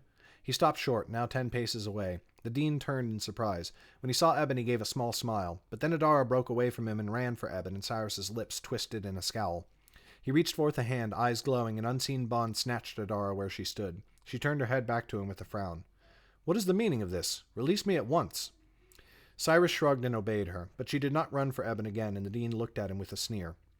"Why have you followed me, boy? Should you not be with the rest of your sheep?" "What are you doing with Adara?" said Eben. He tried to keep his voice steady, as well as the sword in his hand. "Leave her be." "Leave her—" Cyrus threw back his head and laughed. "You foolish boy, she is coming with me, away from this place. I have hired her." Eben could not put meaning to the words for a moment. When he finally looked at Adara, he saw she wore a sad smile. "Is this true?" "I am a lover, Eben," she said. "I told you once not to dwell on the others I spend my time with." "But with him?" cried Eben. "You do not know what a monster he is." He took a few cautious steps forwards. Now he and Cyrus were only a few paces away from each other, and Adara to the side, between them both. Cyrus waved a hand. "Save your whimpering. I know now that I struck at you in error. Our family has abandoned you here to your death, as they have done with me. But you should count yourself fortunate to have found me. I will let you come along if you wish, for I could use a servant as I travel." "Servant? For you?" Eben's hand shook, not with fear now, but with rage. "Do you think I would lift so much as a finger to help you? You nearly killed me." Adara turned to Cyrus, fixing him with a steely gaze. "I thought you were in league with our clan," Cyrus snapped, "but they have outwitted us both and used us as pawns. Now we have only one chance, to flee to the outland kingdoms where no one will find us. I have paid for Adara's entertainment, but I can take you as well. You will need my protection." "I need nothing from you," cried Eben, taking another step forwards.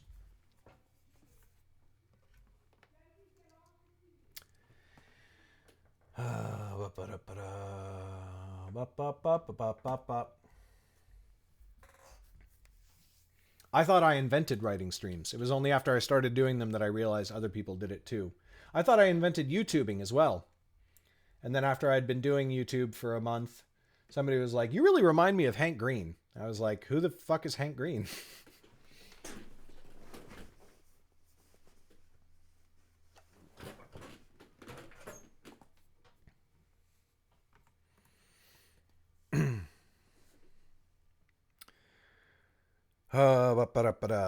"I need nothing from you," cried Eben, taking another step forwards. He still held his sword and was almost angry enough to use it. "I would not accept any gift from you, no matter how freely given. I would take my chances against all the wildlands between Idris and Calenton before I took one step by your side." Cyrus sneered. "How dramatic. Very well. Come, Adara, we will leave this simple-minded fool to his own devices." "No," said Adara. She folded her arms. "I will not go with you." Eben caught the flash of something evil in the dean's eye. "What?" "You heard my words. If you attacked him, then you and I are no friends. You will go on your way without my companionship." "Friends?" Cyrus jeered. "Friends? You are a lover. I have paid you already. Now come. Your guild's rules are very strict, after all." "Take your coin and be damned, you bleeding steer." From her dress, Adara pulled a handful of coins and flung them at his feet. "The king's harshest law is strict as well, and very clear. I will not take one step by your side more than I wish to." Slowly, Cyrus's face twisted into a mask of fury. A glow crept into his eyes.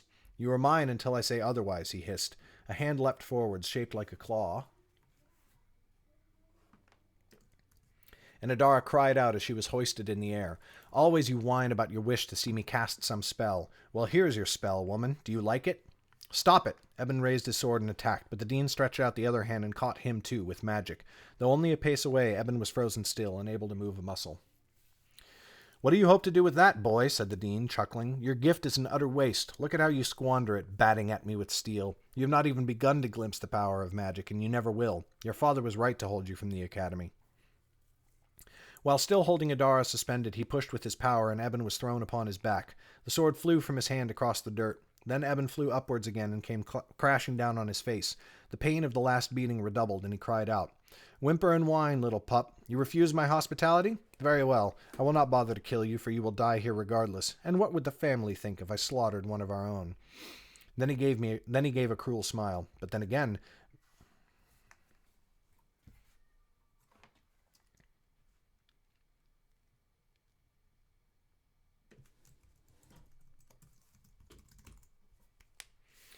Then he gave a cruel smile. Although mayhap your father would reward me if I were to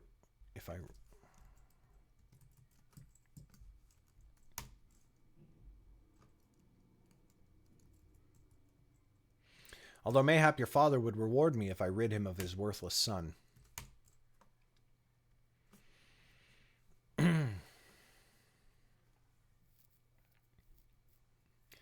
Wait, why don't you like Hank Green?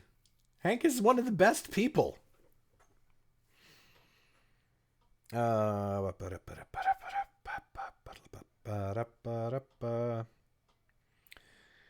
dean loomed over him now. The glow in his eyes brightened until Evan could not look into it for fear of being blinded. The force holding him against the ground increased, pressing him down into the dirt, crushing the breath from his body. He fought for even a death gasp. His head twisted as it was shoved into the ground until his eyes fixed on Adara. There she hung, watching him die, weeping in fear. No, not fear, he saw, for her eyes never left his. She wept in grief. Grief for him. Something rose within him like the whisper of a familiar voice he could not place. The world grew brighter, though he knew not why. Was this what it was like to die? A bright light seeping into the world, banishing the shadows and turning the sky to a blinding fire? No, came the whispering voice. It is your magic. Your eyes are glowing.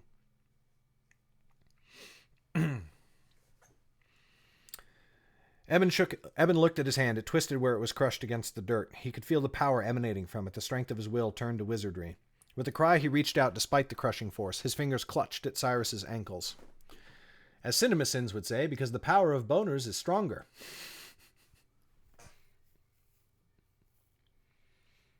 Oh, God, that's so funny. You and I are like the exact opposite. I mean, I do like John as a person, but I love his writing. And I like greatly prefer Hank's videos. Although I love John's videos too. If John ever sees this, it's just Hank is like very much in my wheelhouse in terms of like being an entrepreneur and blah, blah, blah.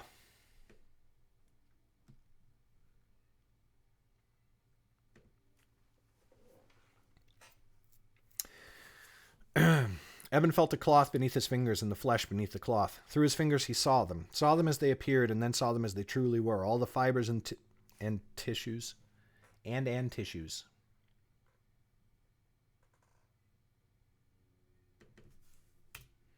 And specks of dirt. Their essence was laid bare before him, awaiting his command. Change it. His eyes flashed brighter, and Cyrus's feet turned to stone. The force pressing Eben into the dirt ceased. He looked up. Cyrus's face was frozen in a mask of horror. Then he screamed, a horrible screeching wail that cut through the air and turned Eben's stomach. Frantically, the dean tried to take a step backwards. But now his feet were weights he could not hope to move. He wavered. Eben heard quick footsteps running towards them.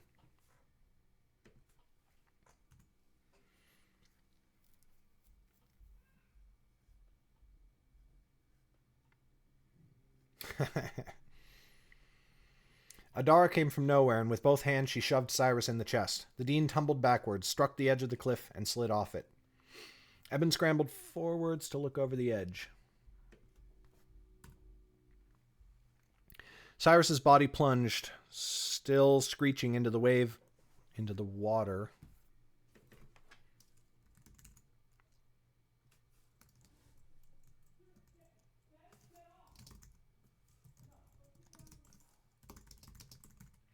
Cyrus's body plunged, Cyrus plunged. Plunged, still screeching, into the water of the Great Bay. He vanished into the waves. A long moment passed while they sat there, looking at the spot where Cyrus had vanished. The water churned with not so much as a ripple to mark his passing. Then Adara reached down and took Eben's arm. She helped him up, clutching him tighter as he nearly fell back to his knees. "Are you all right?" she said quietly. "I am hurt," he said. "He attacked me once already. This time it was worse." "I will help you walk," she said. "But first this." She seized his face and pulled him in for a deep kiss. Eben melted into her, and it was as though a great weight rose from his shoulders. When she was done, she pulled back, leaning her forehead against his, and he joined her in closing his eyes. "I am sorry," he said. "I did not know." "You could not have," he said. "But come, we must flee. The seed is lost." She helped him hobble to the edge. There he saw a staircase leading down, and far below a cove was waiting. In the wall of the cliffs was a cave, wide and dark, and a crude wooden dock had been built into its edge. Tied to the dock were 3 small rowboats. "The final mark on the map," said Eben. "Nothing." With Adara's help, he laid in the With Adara's help, he laid. He lay? Lay. Oh, that word. With Adara's help, he lay in the bottom of one of the boats. Then she cast off the dock tie and began to row, and slowly they pulled away from the island. South and west, he said. We must make for the coast of Selvin, but not where the invaders might catch us. She nodded. Who are they? What do they want? I do not know, he murmured. I only wish I had discovered them sooner. Her eyes grew distant, looking past him and above him to the island they had left behind. I doubt you could have prevented it, she said quietly. Though it was a great effort, Eben lifted his head. Behind them the seat was burning with the fury of the sun, and black smoke drifted towards them on the wind.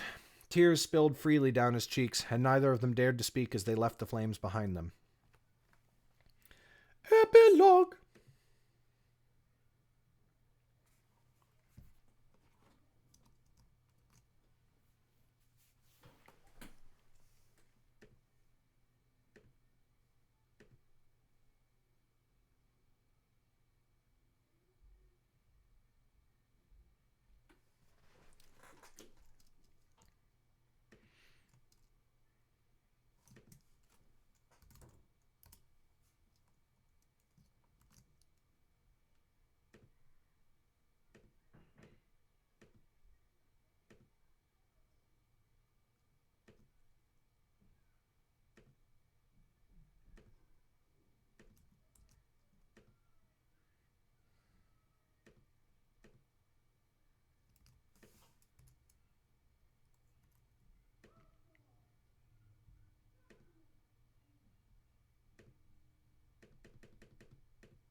The buildings that lined the streets were blackened and ruined, for the fires had run amok across the whole of the seats.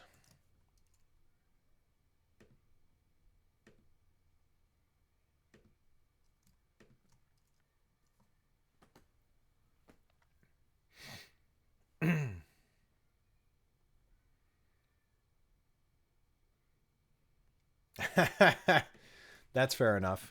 That is, I would say that's true of a lot of people who are, like science nerds, quote unquote.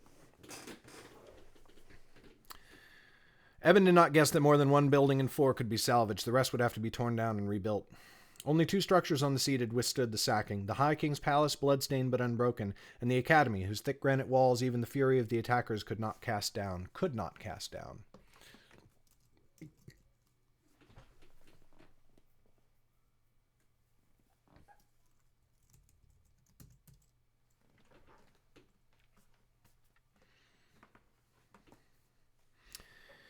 The invading armies had left before the sun set on the day of their attack. The fleet of Dulmoon sailed east, returning to their kingdom. The blue and gray-clad soldiers, who some were now calling shades, vanished into the forests of Selvin. Rumors about the reason for their retreat abounded, and Eben wondered if anyone would ever learn the truth. A voice inside told him that someone already did know the truth, and that they were of the family Drayden. For a week, the students and instructors of the Academy had stayed in Selvin under the hospitality of that land's king. But when the attackers did not return and the High King's armies marched hastily back from the war in Welmont, they had prepared themselves to return home. Now they stood before the Academy. Eben stood amid the other students in a ring about them were the instructors. Every eye was turned skywards, where the peaks of the citadel loomed above them like an angry father, or mayhap like a tired old aunt welcoming her nephews and nieces into her home, though she was weary to the point of death. It has not been touched, said Caleb, voice hushed in awe. Good, said Theron fervently. Her arm was still in a sling from her wound, though she swore every day she was going to throw the thing in a rubbish heap. Gia stepped forth and threw open the front door. Slowly and without a word, they all filed in. You! Shrieked a voice the moment Eben stepped inside. He looked over in surprise. There was Melly, sitting in her old chair by the front door as though she had never left. You left without permission! You and your friends! Eben could do nothing but smile. Gia arched an eyebrow. Melly, do you mean to tell me you stayed? The little old woman blinked up at her through watery eyes. What is that supposed to mean? Where else would I go? Gia only shook her head and led them inside. Oh, Melly. Once they had assembled in the entry hall and the doors had closed again, Eben felt a curious peace settle over them all. Within the citadel they could not see the destruction that had swept the seat. The hall was unchanged, and he suspected that the dormitories and the classrooms would be the same. Students, said Gia. Students, assemble. Together, please. Quiet! Her final bark threw them all to silence, and every eye turned to her. Now, she went on, a terrible tragedy has befallen the High King's seat. Thank the sky the Academy suffered less loss than we might have, but all of Underrealm is reeling from this attack, and I will not bandy words with you. These are uncertain times. Many of you will likely be called home by your families. Try not to blame them if they do.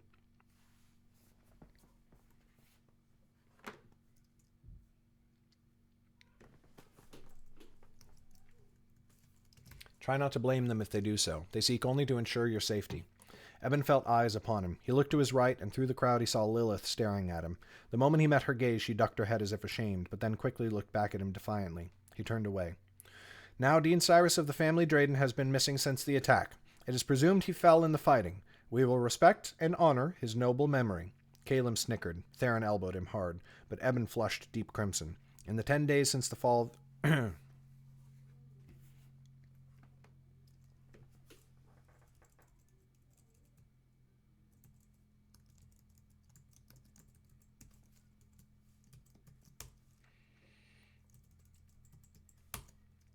He had not told his friends what happened to Cyrus. Only Adara knew the truth. He wondered if that would always be the case. With the Academy resuming its normal operations, a new dean is required, and it is now my duty to present him to you. He is an accomplished wizard, who I am certain some of you will already have heard about. Please show him your utmost respect. She stepped down from the stairway.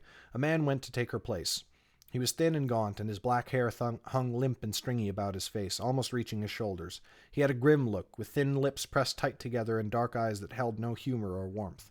And yet Eben thought he felt something noble in the man, something in his bearing that commanded respect and attention, like a general returned home after a lifetime campaigning, though this man looked to be hardly older than Eben's father.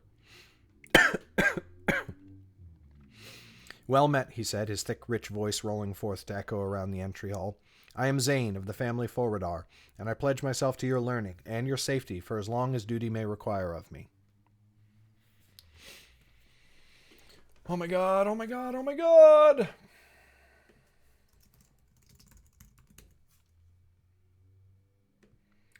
We're done, y'all!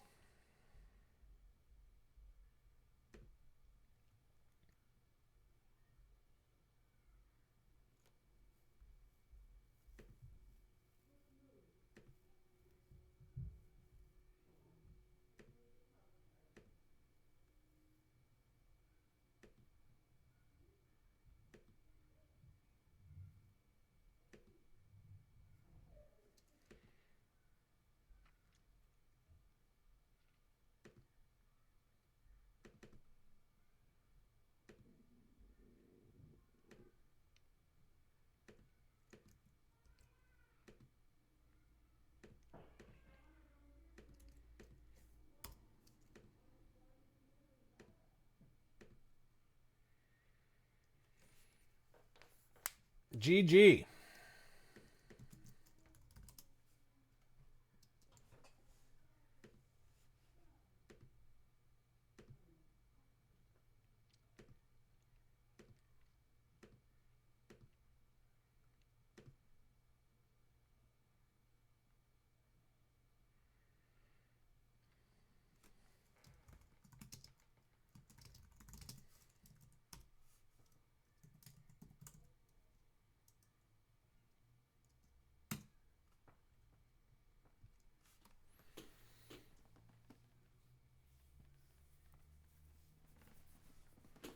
Ugh.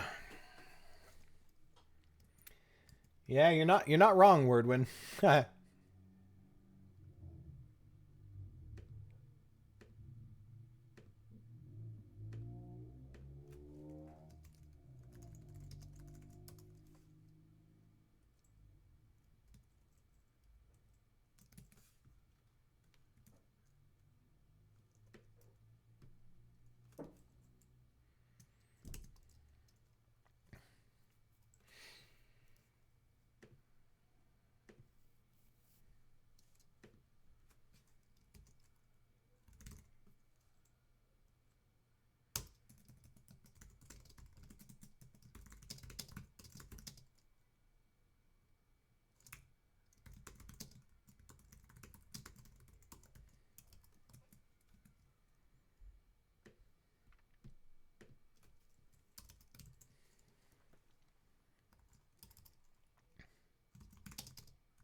Hey, hacker.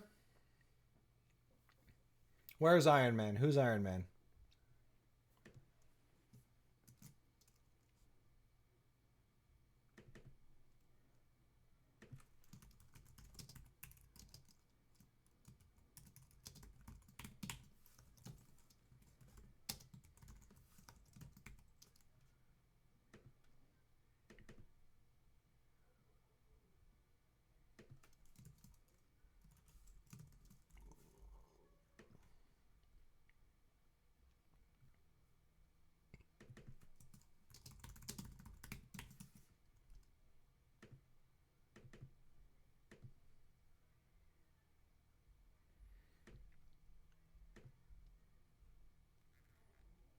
Oh, thank you so much. I really, really love Robert Downey Jr., and so that is about the nicest thing anybody can ever say to me.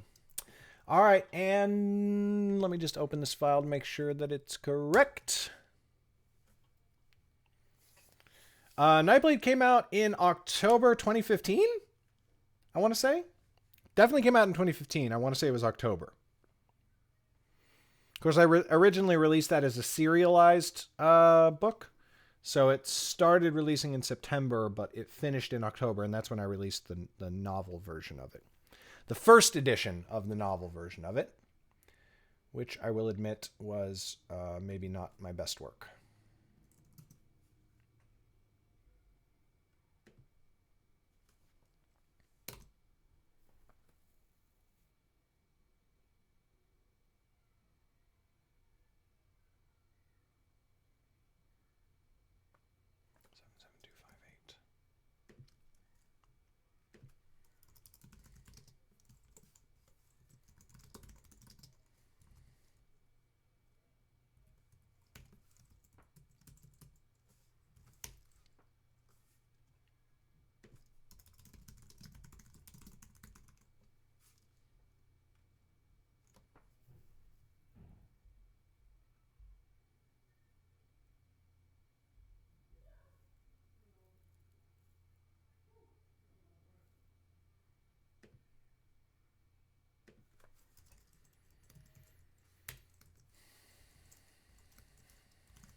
Boom.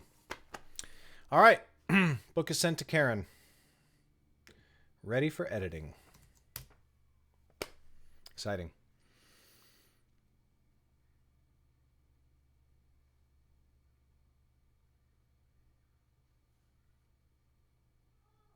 I mean, I went pretty straight from book 1 on to working on book 2. Yeah. Hey, welcome back, Xenon. No, it wasn't 2014. It was 2014.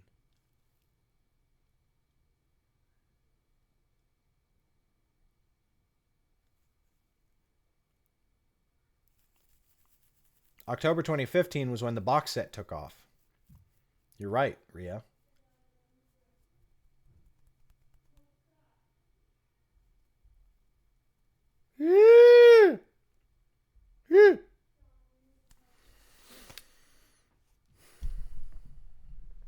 But yeah, from 2014 to now, I've produced... God. I've produced this many books. Oh, God. Such book, many wow. Boom. That's a lot of book.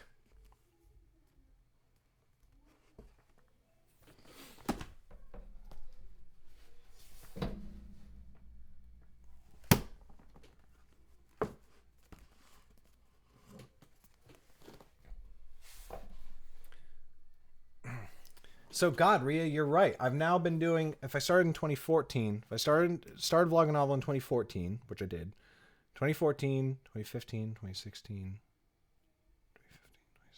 so like 2.5 years I've been doing this now.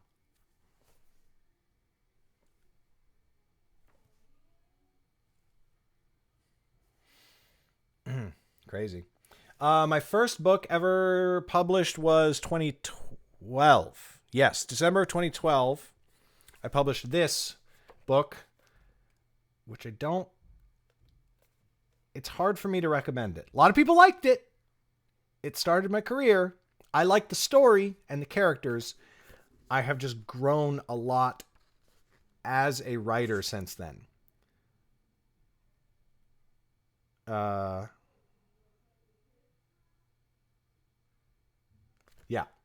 So anyway.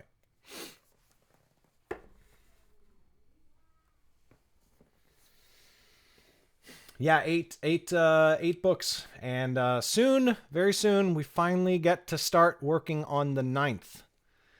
Very soon, very shortly. Oh my God, I'm gonna start. I think I need to record some YouTube videos today. Like I need to, for scheduling and everything like that.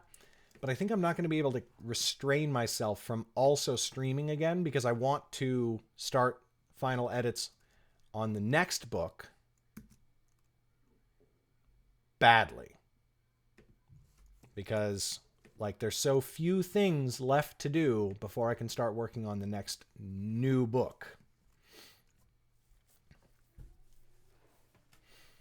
Yeah, I went straight to self-publishing, Oxytoxy, and that is actually correct. I don't generally like the term self-publishing for what I do because I prefer to call it indie publishing, because self-publishing implies that you do it all yourself. You design your own covers, you edit your own book, you this, that, and the other thing.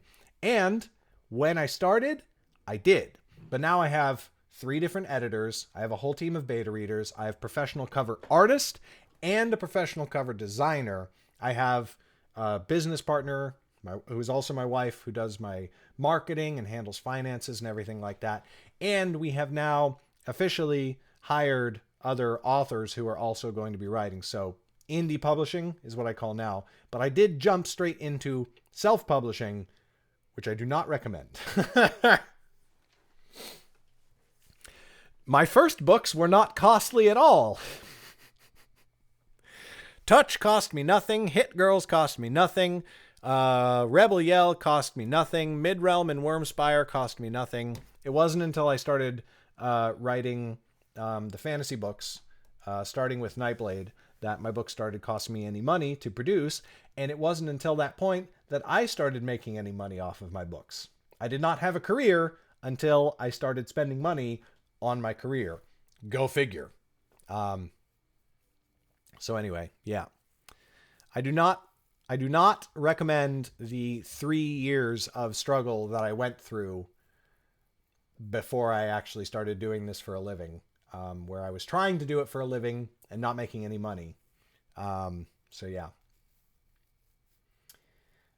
It's always difficult, I think. I think writing a book is never easy, but it's not exactly hard either. Like it's not, compared to the jobs that some people have, like I really can't complain. Yep, that is correct. Hired no editors. Not a good idea. Don't do it. I was like, I can edit my own books. I'm fine. And to be fair to myself, my grasp of spelling and grammar and my own attention to detail is better than most people's. And it got me maybe 75% of the way there on my books, right? Like they were 75% good, but like now I'm releasing them at like 97% good, And I like that. You need to do that, because if your books are 75%, then people are going to know, and they're going to be like, well, I'd rather read one of the authors who's in the upper 90s. And I'm not saying my books are in the 97th percentile of like quality of books total. I'm just saying that they are 97% close to perfect in terms of not having huge errors, not having massive inconsistencies and typos and spelling and everything like that. Yep, I designed the book cover too. Not recommended.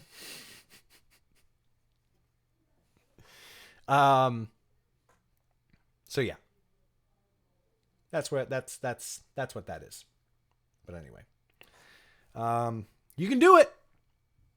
And you have to be self-aware. I've read 15 books so far this year, and about 8 of them have been by indie authors. And none of them have external editors. I think. I'm pretty sure. Because they're rough. They're really, really bad. Like, and I can say that they are worse than mine were, right? So like, if their self-editing is worse than my self-editing was at the beginning, and that didn't even get me a career, I understand why, like, you know what I mean? Like, it's not something you can skimp on. And same with cover designers. I'm continuing my series right now. Xenon, for the foreseeable future, I'm writing Underrealm books because 1, I love it. 2, I have really big plans. I have plans for this series going forward for years and years of more books, and for other authors to come in and contribute to it and everything like that. I just love it. I love it. Like, I'm having a lot of fun. And the final reason is that it's what's making me money. So, like, it's what enables me to support myself and my family so that my wife doesn't have to work for somebody else or run a daycare or something like that. I'm enjoying the shit out of it.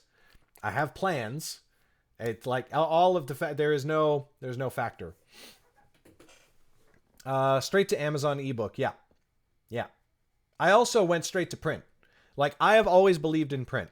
I read print books. I don't read ebooks. So it was important to me that I get my first book into print. But again, just selling it on Amazon, you know, like I didn't get it in bookstores, and I still wouldn't be able to get it in bookstores. Although hopefully. Nope. Creating a print book, you go to CreateSpace, you create an interior PDF for your book, and you create the cover PDF. You hand those PDFs over to CreateSpace, and CreateSpace creates the book. And if you want to, you can order a copy for yourself for like $4 to check that the quality is good and have it on your shelf. But you don't even have to do that. And CreateSpace will just sell your book for you. So, yep, I did it wrong. Again, not recommended.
Hey, Belladonna Rose. Oh, I want waffles.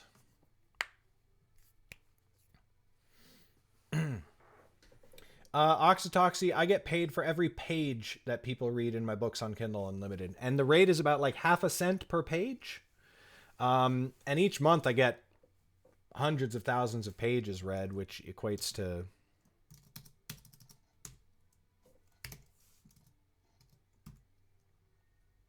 Yeah, which equates to like 100,000 pages read is $500.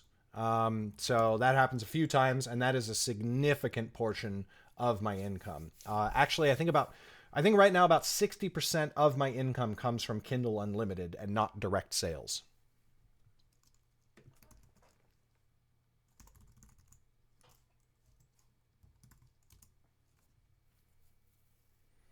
Yeah, it's pretty great.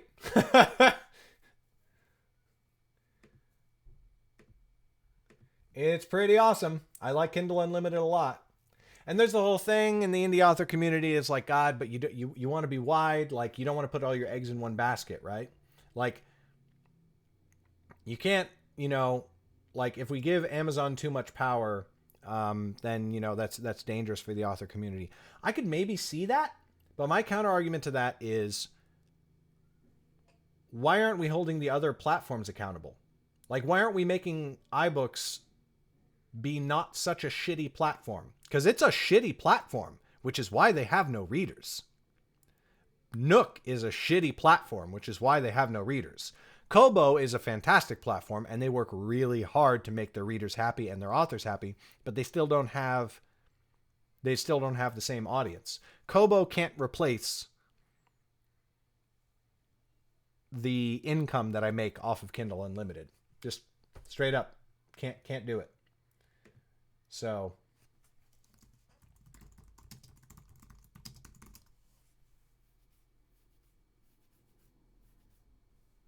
oh yeah, it adds up a lot. You need to have your books read a lot, but it's very nice.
Just taking care of a couple of website things, and then I am logging off for lunch.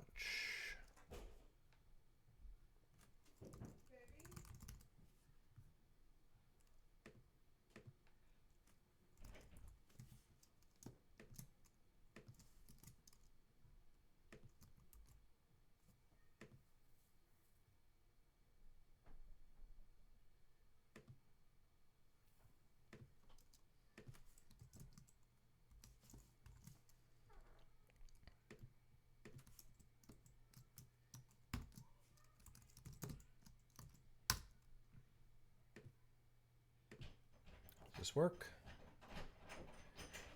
Yes, it does. Hey, beautiful. Want to say hi to stream? Hi to stream. I wanted to take you on a break.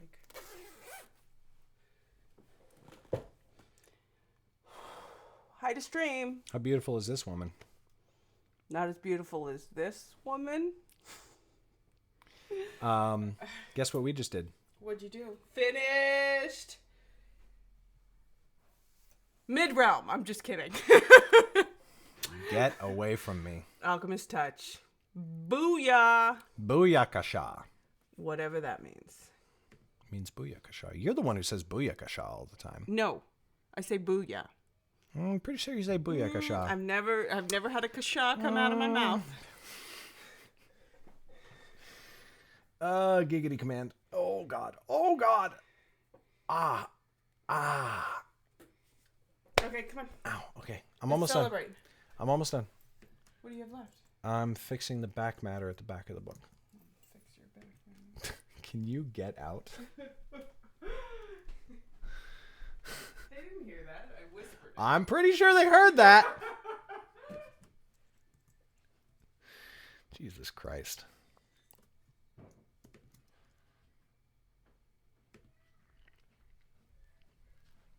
How long?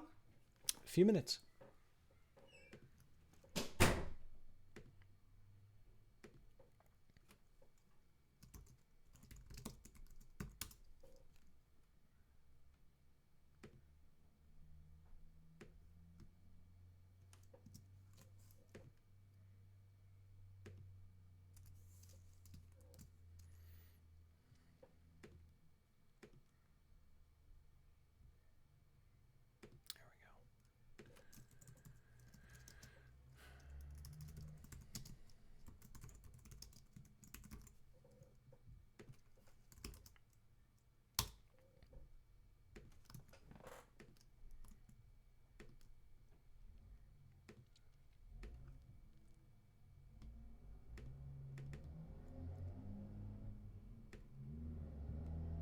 Oh, hello.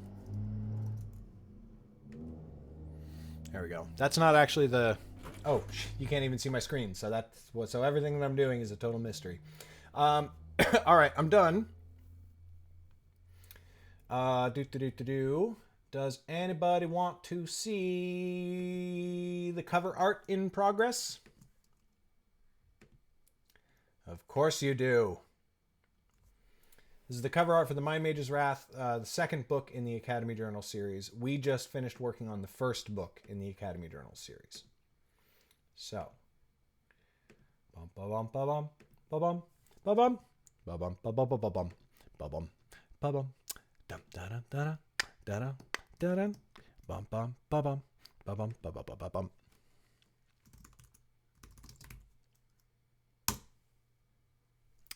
Da da da da.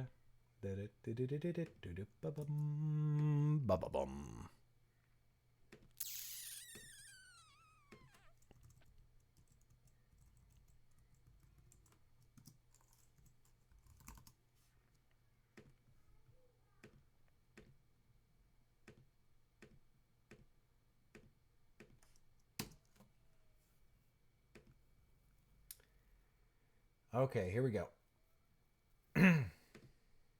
There it is. Oh, God, I love it so much.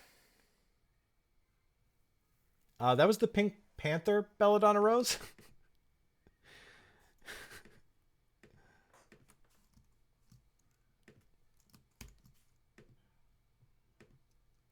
Yeah. Yeah, I like it very much. Especially when you compare it to the current cover. The current cover, which is, I can show. So we have the current cover is this. And that, for anybody who's not familiar, I can't go into the whole explanation of why this cover exists, but I'm not a big fan of it at all. And so if you imagine that this is the current cover, which I do not like and have never been happy with, and now I have this cover, which I really like and am totally happy with, you can imagine why I am pleased. Anyway, there you go. That's it for me today. I will be streaming later this afternoon, I'm sure, as I get to work on Shadeborn. Very excited. Super stoked. I know, right?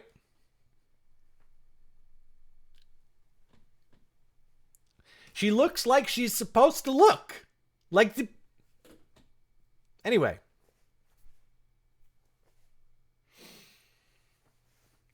I know, right? On this cover, she seriously looks like she's bored. She's like, so magic or something. I don't know. Like, rocks are like flying around, I guess. And like, I don't know. Is this, I'm like wrathful, I suppose. I don't know. Anyway.